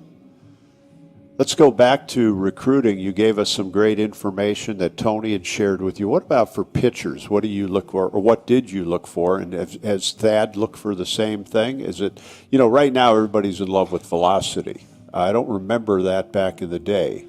No, I always felt like in order to be successful in the Crossroads League, number one, you need to throw strikes. It looks like they're bringing somebody in. But I always thought if you could throw your breaking ball for a called strike, it really didn't matter what your fastball velocity was, you know, just to be able to locate it. So, you know, I always wanted guys that were, later on in my coaching, guys that were, you know, 6'1", 6'2", or better. But some of the best pitchers to ever pitch here, I mean, Flick was here. Flick was one of the better ones here. Lawson. Lawson, yeah. Jim threw 100 mile an hour at 6 feet. Yeah. So I think at the next level they look for bigger guys, so they can they can put on some weight here. Here's Paco Polina back, and it looks like Grace has a new shortstop. Am I right, Tom? Yeah, I think you are. I didn't see a number on who that is. That could be McIntosh. Usually plays a little second base, but we'll have to wait until he turns around to see exactly who went in. Polina swings and fouls another ball straight back, so he's quickly in the hole, 0-2. We'll have to go over and check with the official scorer and see who that new shortstop is. There's a ground ball chopped into the third base dugout. How about a relief pitcher? What out pitch are you looking for? I just want 2 pitches, a fastball and some other pitch, because I always felt like a relief pitcher, Polina swings and misses, Gannon drops the ball, throws to first, and that's the second out of the inning. I always felt like if you come into a game in relief, something's happening in the game that may not be going in your favor. So I've got to pound the strike zone. You know, it's got to be strike 1, strike 2, and I don't have time to develop 3 pitches in a relief attempt. So fastball, you know, whatever it is after that. Yeah, I would always look for a guy that had at least 1 strikeout pitch, you know, a filthy pitch, as we used to call them, right? Yeah. And then even if they know it's coming, they can't hit it. Thompson hits a line drive into right center field, but the right fielder is right there. That ends the bottom of the 7th. So Huntington's still not on the board. After 7, it's still 1-0 Grace.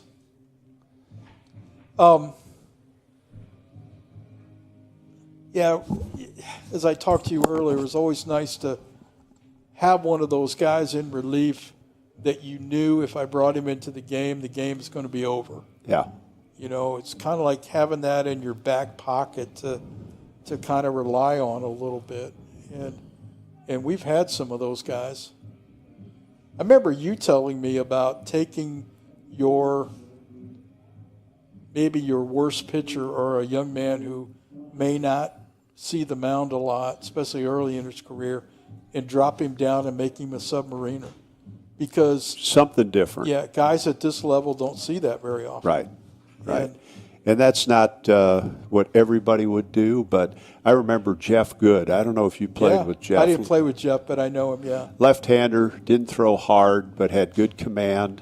And we actually would tell him to count to 10 after he shook his head for the sign. And then umpires would get upset and hitters would get upset. And so I'd say, okay, count to 8. And he was a winning pitcher for us. Yeah, he wasn't overpowering, but he threw him off and could throw strikes. Yeah, he was. Again, you back that up with Neuenschwander, Parker throwing 90, 92. Yeah. Pretty effective having a left-hander then coming in throwing whatever Jeff threw. And I only know what Parker and Neuenschwander threw because when they played professionally, we didn't have a radar gun back then. Is this the new shortstop? I don't know, but he hit the ball hard to left field. It's gone. Yeah. We're going to have to find out who that is. Number 23. That's what it looks like. That's Comey. That's catcher. He must have pinch hit there. But he hit a rocket out of here. Wow, I guess if he doesn't have the gear on, he's rested because he just hit that ball with authority. So he was batting for Mason Wire, right? Yes, because we're now to the top of the lineup with the Maximo De Leon. Yeah. Cosme puts a jolt into one, and the Lancers are now up 2-0. That's a big-time run at this point in this game. It is. So that takes us back to the top of the order, and De Leon, he struck out, walked, and hit a fly ball to left field. There's a ground ball towards second base into right field. Maximo, as we talked earlier, a threat to steal a base. I don't know what the score like it is.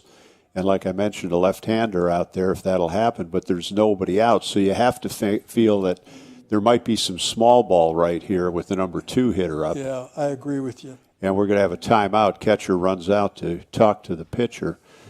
I can't see if there's, somebody's up in the bullpen for the Foresters. It's way out there. We need binoculars, don't we? Here we are. We have them. Here, I'll give them to you. I can't see with glasses, much less binoculars. So Mike is going to look out there to see exactly who's warming up. Once again, we're in the top half of the 8th inning, 2-0. And the Lancers have Maximo De Leon on first base. Here's a stretch, and the first pitch squares around, fouls it off. And I guess he didn't hit the ball, and they're going to call that a pass ball. And down to second base goes Maximo De Leon. So the Lancers have a runner in scoring position now at second base with nobody out. And a great opportunity for Jose Ayala, who came into this game hitting .320. The Foresters are taking a timeout. They're going to go talk about it. Mike, what'd you find out? Who's up in the pen? I think it's freshman Brady Gallo. I'm not quite sure who the other guy is. As I was walking in, a very nice bullpen. It's kind of like the big leagues, right? You got it way out there in left field. But for us, it's kind of hard to see who that is. The Grace bullpen is behind the first base dugout, a little easier for us. And it looks like Cosme is going to be putting on the gear and catching the last couple of innings. At least he's in the bullpen now putting them on. The conference is over. And we're going to get back to action here with Jose Ayala at the plate. 1 ball, no strikes, runner on second base, and nobody out here in the top half of the 8th inning. Looks like Brady Gallo and Keegan Shovelin are throwing in the bullpens, or the bullpen. Ayala from Panama at the plate now, out of the stretch. And we got an attempted pickoff at second, and it's not successful. De Leon back. Kind of a wheel play right there. Yeah, he really wasn't that far off there at second base, but certainly Huntington is expecting a bunt here, and I think it's probably an opportunity to bunt. I don't know what you think, but yeah, I mean, at a close ball game like this, a runner on third is a fly ball away from a 3-run lead. Well, plus it forces you to bring the infield in. Yeah. And so if you're Huntington, that ball's bunted foul. Jose was running quite a bit inside the baseline there. I don't know. I think the first baseman was pointing that out to the plate umpire that maybe Jose was seeking some contact there. Yeah, some interference right there. But it was a foul ball, so nobody cares right now. But the Lancers, if you just joined us, a home run led the inning off by pinch hitter Cosme. And De Leon now at second base with nobody out. 1 ball, 1 strike on Jose Ayala. Here's the pitch. Another bunt attempt. Oh, it's caught. It's not. It does not hit the ground. It's a fly ball, actually, but a nice play by the first baseman coming in, making the play. The throw to second is not in time. So now we have 1 out. Pelletier with a nice play. And still, Maximo De Leon at second, but now at the plate, Ryan Stark. Yeah, that's why, you teach kids in that situation. You know this, Tom. Bunt the ball to third base. Yeah. Because third baseman can't leave early where the first baseman can. And obviously Pelletier was down there shaking hands with the hitter. Yep. So De Leon's still in scoring position for Grace's best hitter. Hasn't had a great day today. He struck out twice. Hit a ground ball to second base that he hit sharply in the first inning. It only takes 1 good at bat, as you know, in a critical situation. Ryan's been in a couple of those critical situations. Let's see what he does this time with the 1-1 pitch. Ground ball to shortstop. Flores throwing. Some controversy at home plate. Stark a little upset. But did he fall down, or? I'm not sure.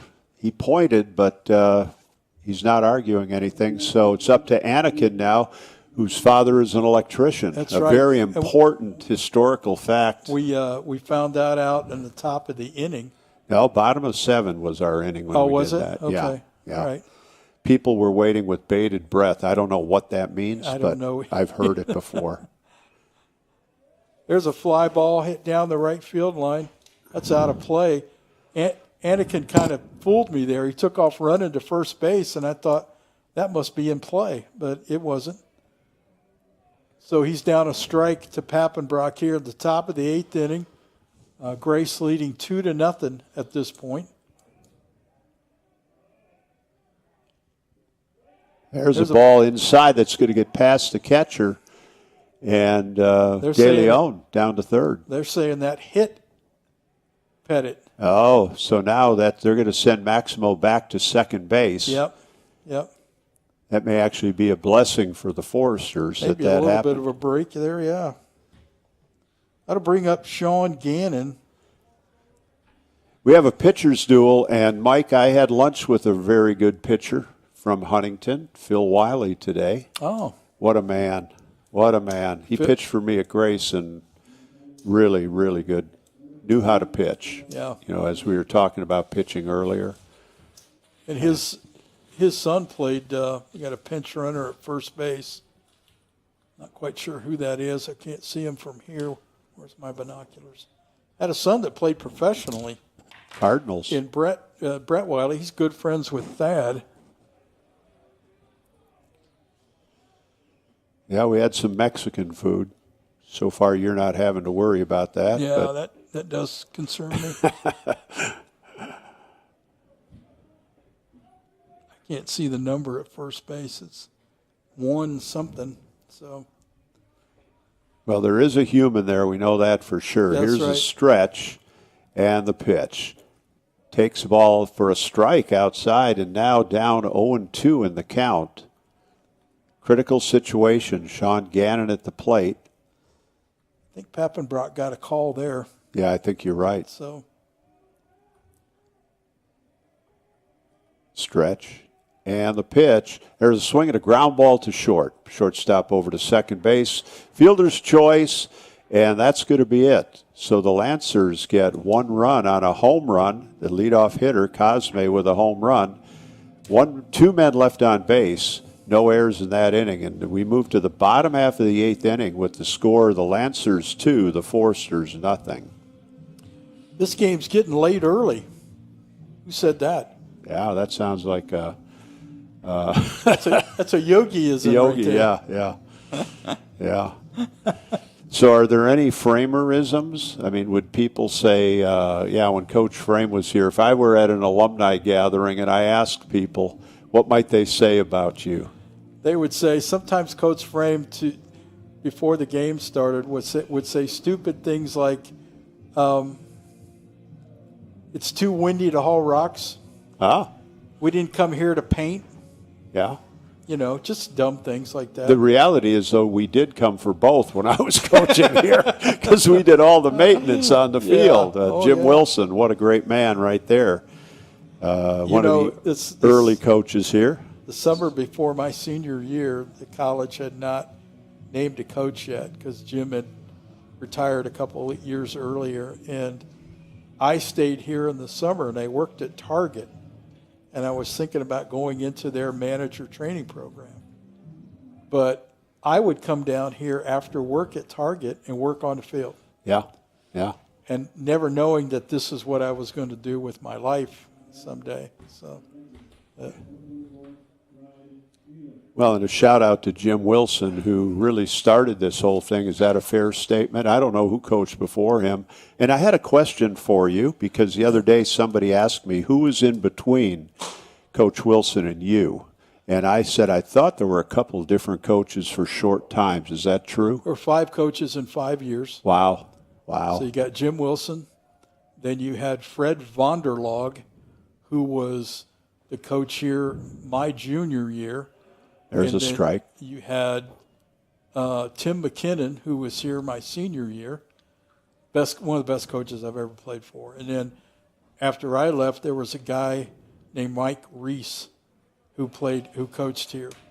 And coached here 1 year. And then I was the 5th coach in 5 years. Wow. 2 balls, 1 strike. Nobody on, nobody out. Bottom half of the 8th inning. We're getting to crunch time here, Coach.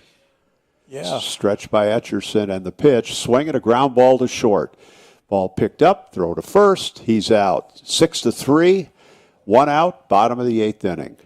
Etcherson's still on the hill for the Lancers, and they lead 2-0. I was just getting ready to say that Ryan hit a ball to the fence his last time up, but that was barely past the pitcher's mound there. So Cade Flores, the number 9 hitter and the Foresters shortstop, is up to hit with 1 out here in the bottom of the 8th inning. Takes a breaking ball for a strike.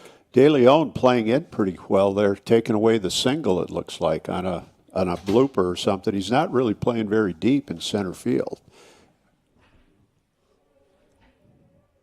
Check swing, 1 ball, 1 strike, 1 out, nobody on base. Ayala, De Leon, and Stogsdale in the outfield for the Lancers. They've had a little bit of activity out there, but this has been a well-pitched ball game by both ends of both teams. Ball outside. Yes, it has. 2-1. Count goes to 2-1 on Cade Flores, looking to get on base and bring the tying run to the plate.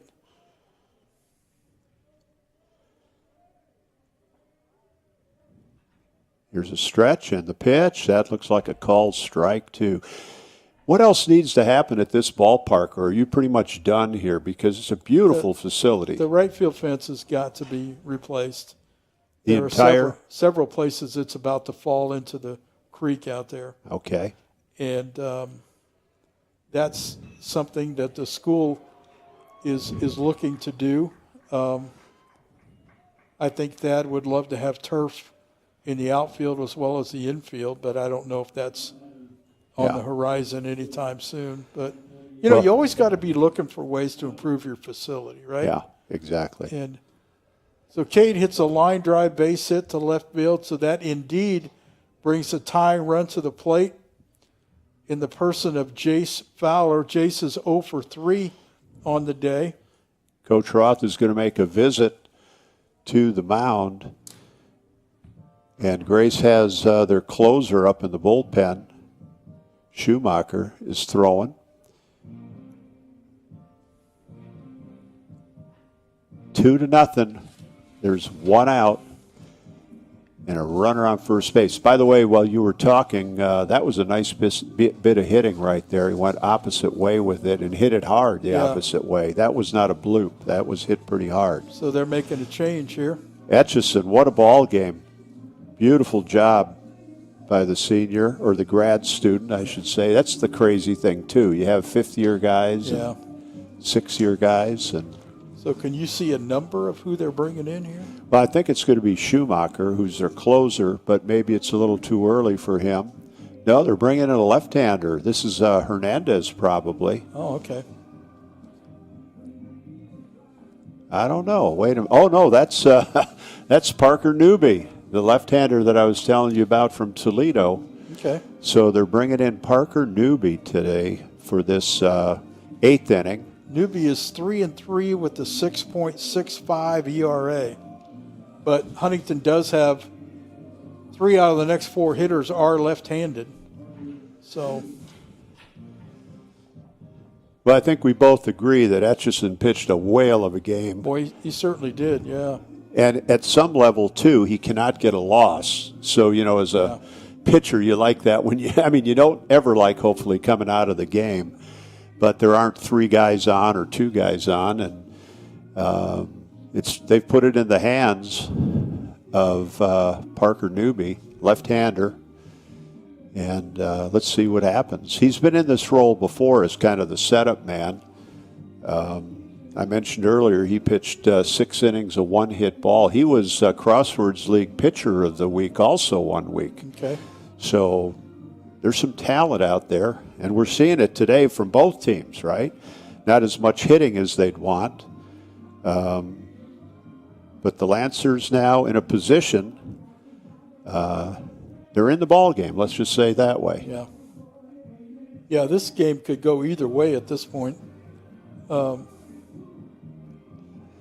about a little, while Parker's warming up, how about a little history? Forest Glen Park. That's been the name for a long time. I know the field is named after you, but Forest Glen, was that the Arboretum down here? Is that what they called it, or I don't know. I've heard multiple stories about this place. I've heard that the university in the 30s wanted to build a gym, but it was depression, didn't have money, so they took trees that were down here and cut them up and used those to build the old gym. Now, I don't think that's the case, but I think this was just an open area. I think it was a burial ground for left-handed shortstops. I know this, when we redid the outfield, they dug up some kind of foundation in right center field. Huh. Yeah, so this is Jace Fowler up here to face Newby. 1 out in the bottom of the 8th. First pitch is hit hard to left field, but that's foul. Jace is 0 for 3 on the game. Well, he showed us what he can do. Yeah. He had some little bit of power right there, but it went foul. So he's down on the count 0-1. Parker Newby with the next pitch. Just misses inside, breaking pitch. 1 ball, 1 strike, 1 out, 1 guy on. 2-0 ball game in favor of the Lancers, bottom half of the 8th inning. Newby in the stretch. And the 1-1 pitch is on its way. There's a called strike. That's a good pitch. 1 ball, 2 strikes. Kind of froze Fowler there on a breaking ball.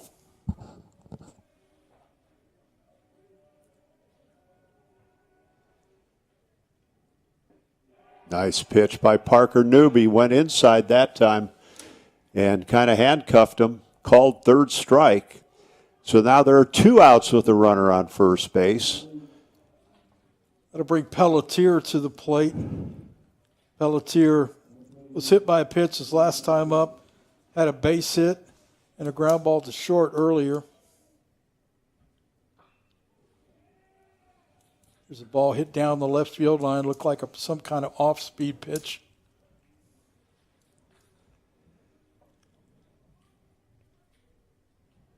Once again, hardly any wind blowing today. No wind-assisted balls today. There's another slider down and in for a ball. Forster's 1 ball, trying to dent the scoreboard. Have not had a lot of luck doing that. Lancer pitchers have made quality pitches when they need to. There's another one. So 2 strikes on Pelletier now. We're down in a little bit of a gully here. How does the wind affect? Is there ever any effect from the wind down here? I mean, the wind has got to get. There's a fly ball to right field. That'll be easy. So Pelletier flies out to right. So the Foresters go almost in order here in the bottom of the 8th. And we'll see. Looks like Pappenbrock is still coming out to the mound for the 9th inning. The wind really doesn't affect things unless the wind gets above the tree line, and then it'll have some effect. But line drives, pop ups, things like that doesn't really affect all that much. And you and I both remember the day when we didn't have a nice sidewalk to get down here. Yeah. We had a mudslide that you would stand up in the parking lot and hope that you didn't skin your knee because you hit some kind of rock or tree on your way down. It was an athletic event to get here.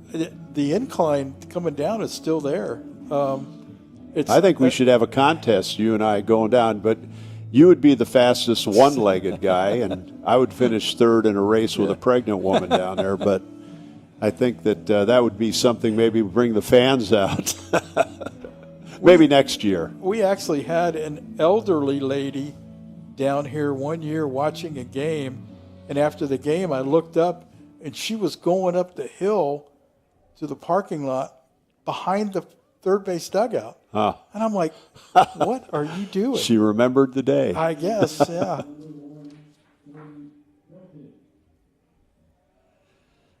All right, we're moving now to the top half. And this is Dalton Cody, so he did remain in the ball game, I'm guessing. We didn't know there he hadn't turned around at shortstop, but I believe this is him.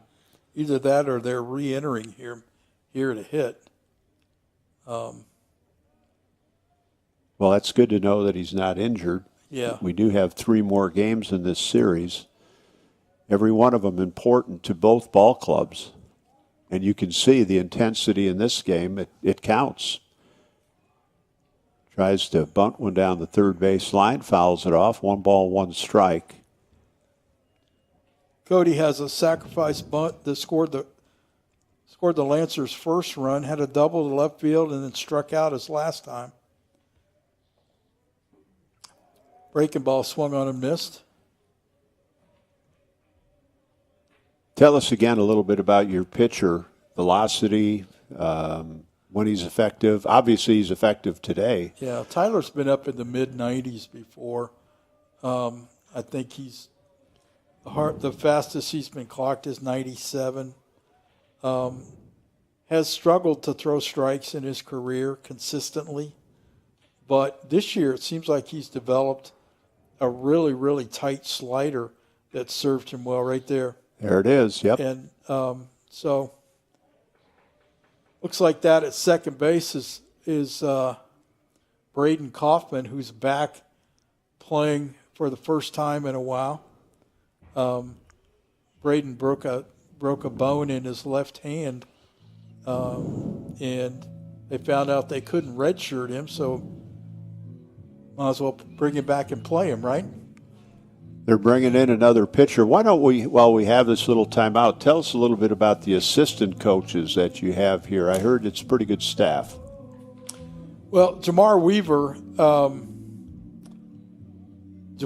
played on the 2016 through 2018 teams, 2015, I guess, and played at Westview High School, and played on arguably is what may be the best team to ever be here. Wow. It was a team that we went to the final game of the opening round against the number one team in the country, and I think got beat 3-1. But so he's here. He's full-time, takes care of the facility, does all of the defensive work for the Foresters, and is very, very actively recruiting. Mike Motka, who's just leaving the mound, is the Foresters pitching coach, played at Michigan State, was drafted and played in the Dodgers organization along with the Mariners. And this is his second year to be full-time as the Foresters pitching coach. Does a really good job. Trying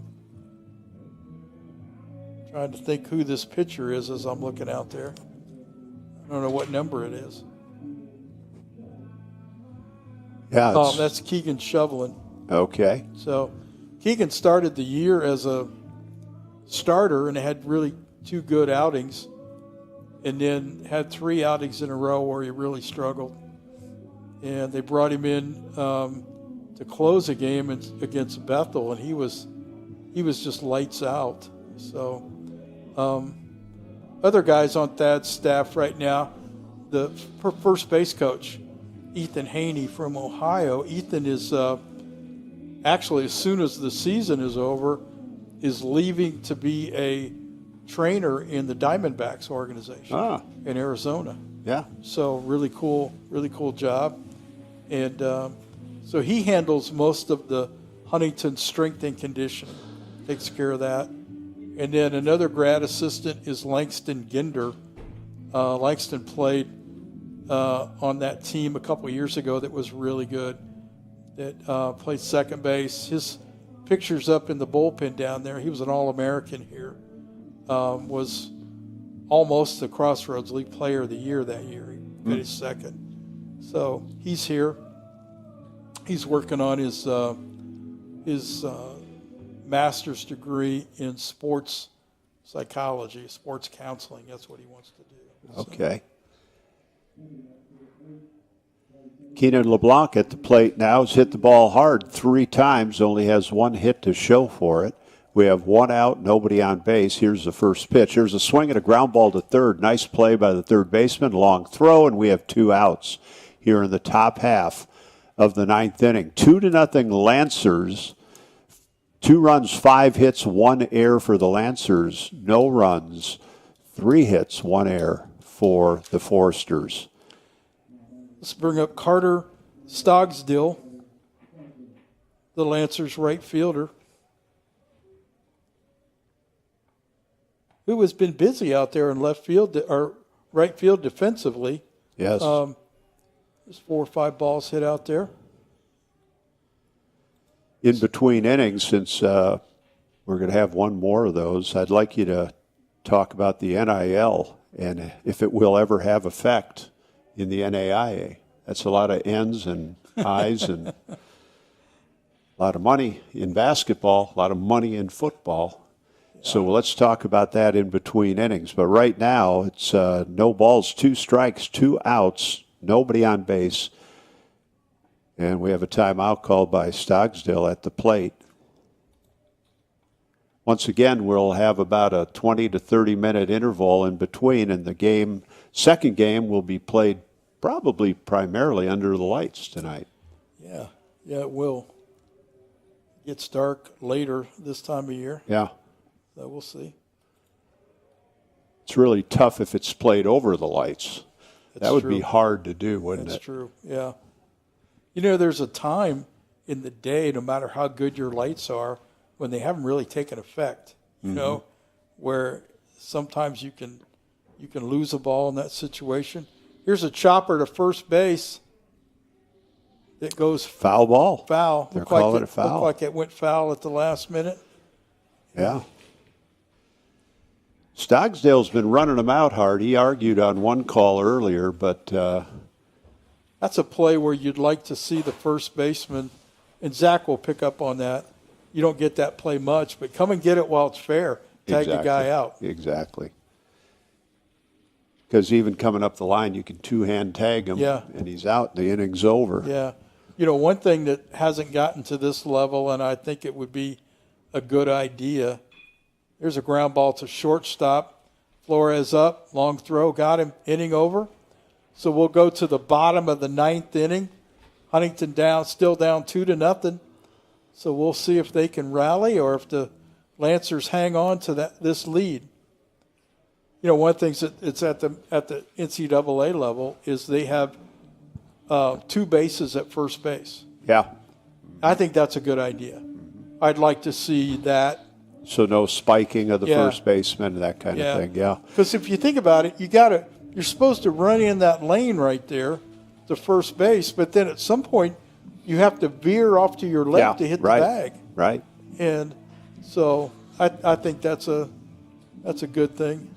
How about the NIL? Is it going to hit NAIA baseball, or has it? It's hit our basketball program a little bit, but I don't know. I don't know, Tom. I'm not a big NIL fan. I would be in agreement that kids need to have something maybe to help with meals and those kinds of things, but to make millions of dollars, Yeah. I don't think so. Well, That's you just just me. wonder if teams that have not competed in baseball and the president all of a sudden says we want to, if they might go out and get money, or Yeah. a group like yours that's had 39 years of success to keep that edge. Yeah, I know. You know, to coach at an NAIA school, you've got to be involved in fundraising. Yeah. You know, it's just a prerequisite that you have to do that, whether you like it or not. We've had some coaches here that have said, you know, in other sports over the years that, no, I'm not here to fundraise. And I'm like, okay. You're not here to win then either. Yeah, because the school's not gonna pony up and give you a ton of money. So, Well, we mentioned him earlier. He was up in the bullpen. Schumacher in now, the closer for the Lancers. And he has a 2-0 lead. Schumacher is 0-0 on the season with a 3 ERA, but he does have 4 saves. Newby did a really nice job coming in a tough situation, getting the outs they needed to get us to this point in the ninth. The first pitch, and there's a strike one.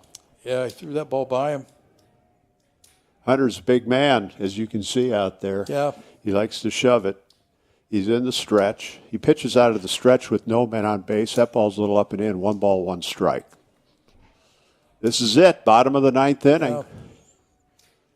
1 ball, 1 strike. Nobody on, nobody out. Here's the pitch. There's a swing and a fly ball to left field. That looks like a routine fly ball, and it is. Ayala takes it in, and that's 1 out. Bottom half of the ninth inning. Glasgow could not get the barrel through and hit a weak fly ball to left field. This game has the feeling to me like it's over. That's just like, I don't know if that's going to happen or not, but that's the feeling I get. Well, you have one of your better hitters up. There's a strike. Grace Hunter has just gets ahead. dominated Huntington's hitters, kind of like Manchester did the other night. So He's going to ask for some help. They say no, he did not go. 1 ball, 1 strike. That was a fastball up and away. Outfield plays pretty normal distance. There's a swing and a miss. Little something extra on that one. 1 ball, 2 strikes. Again, we'll be back with another game. I won't be here. Some of you are happy about that. But here's a 1-2 pitch. There's a swing right back at us, a foul ball. He just missed that one. Usually if the ball comes straight back, it means you were about half an inch off of hitting it square. So 1 ball, 2 strikes. A stretch by Hunter Schumacher and the pitch. There's a swing and a fly ball. Deep right field. Going back. Stogsdale, and it's out of here. A 1-2 fastball leaves the park over the G in Forest Glen, and the Foresters are on the scoreboard. 2-1 here in the bottom of the 9th inning. I was just getting ready to say the Foresters need Clarkson to get on base and it'll get the tying run to the plate. And so now that's Deckman's job, get on base, bring the tying run to the plate. Stogsdale had no chance at that one. Like you mentioned earlier, he's made a couple plays. First pitch outside, 1 ball, no strikes. Hunter Schumacher on the mound, 2-1 here in the bottom half of the 9th inning with 1 out. There's the next pitch, gets past the catcher. 2 balls and no strike. That one was up and out a little bit. I don't know what crossed up the catcher, but Hunter Schumacher now down 2-0 in the count. Here's a 2-0 pitch. There's a high fly ball foul. Taking some good cuts up there. This is mano-a-mano, it looks like. Bryce Deckman had a good cut at that.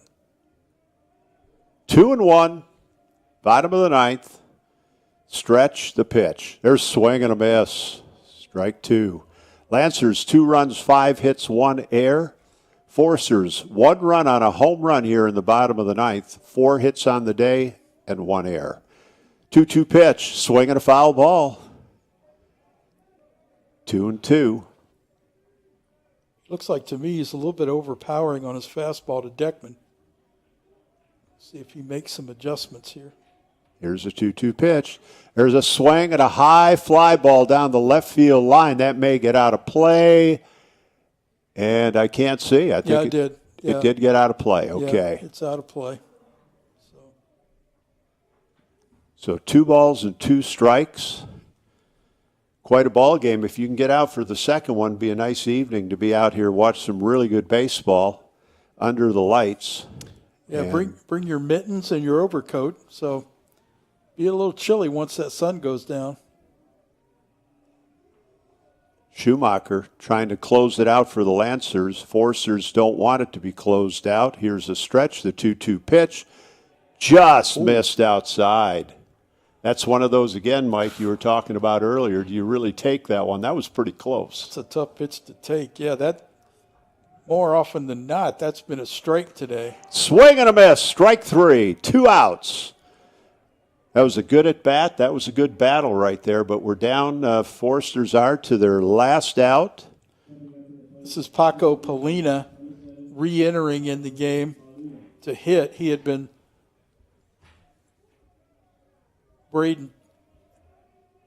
Brendan Kaufman had come in to play second base.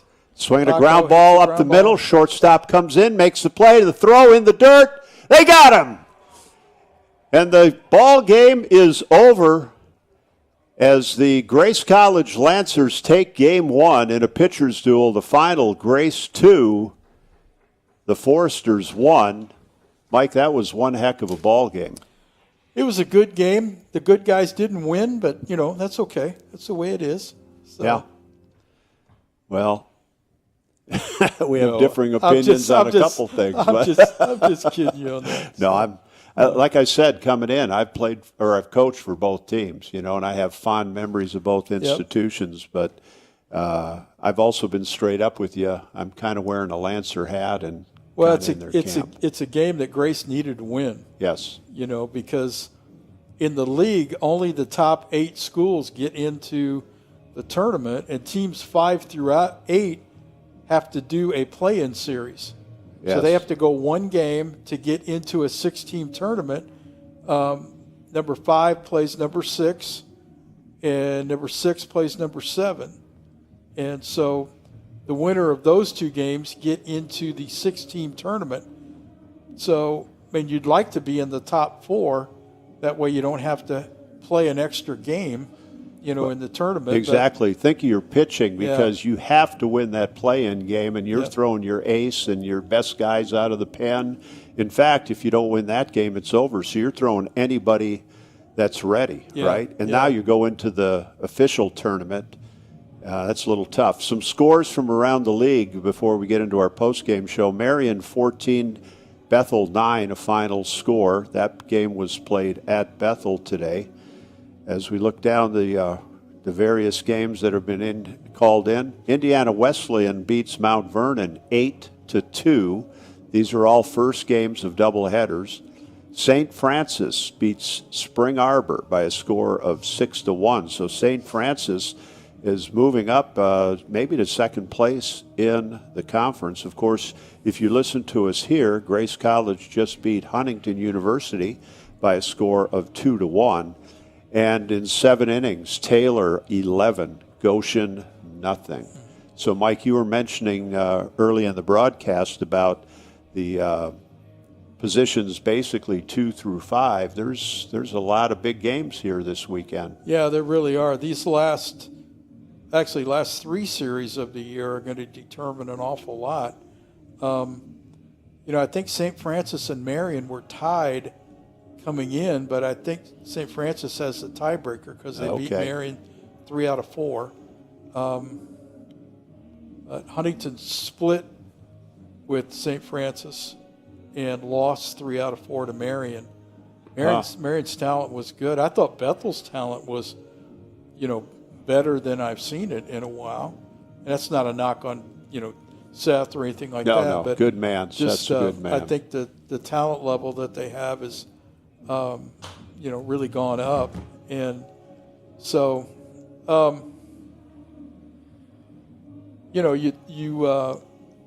like we said, there's just a lot of baseball left, in the season. A lot of, things could go different ways depending on what happens.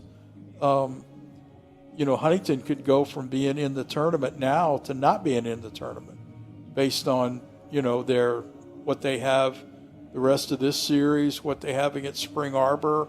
Then they go to Mount Vernon, which Mount Vernon, always has a good team, has a good program. So, it'll be interesting to see what happens.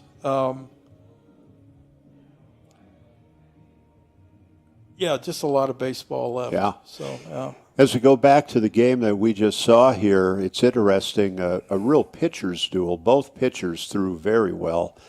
For the Lancers, their bullpen came through with Newby coming in, getting a couple of really big outs to set it up for Schumacher. But each team hit a home run just with nobody on base. Yeah. And that's what we were talking earlier. Every hit counts. So that pinch hit home run was huge. Huge. Was big. Yeah. And the first run came on a squeeze bunt. Yeah. So this was all or none kind of a game, that 2 home runs and a squeeze. So who do you think Grace will pitch in the second game today? Any ideas? I do have an idea, and I can't remember what it is. I actually know who it is. I will find out for you here in just a second. They have 20 pitchers, but I do know who's throwing the second game. That sounds like just Huntington. Why don't you fill in the time with sing a song or something? I could do that. Yeah, I could do that. So I know who you guys are throwing. You're throwing Colin or whatever you call him. Yeah. But now they are going to kick me out of here, calling him Colin, right? I had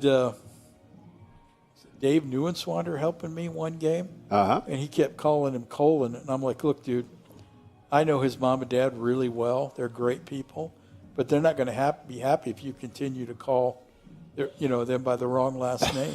And so, yeah. Well, I lied to you. I don't see who is scheduled to pitch. Well, wait, let me look at this one document I received. Okay. I'll have a pretty good idea. Wow, it you're could be, receiving documents. Yeah, I'm very into everything with the phone, the computer, the abacus.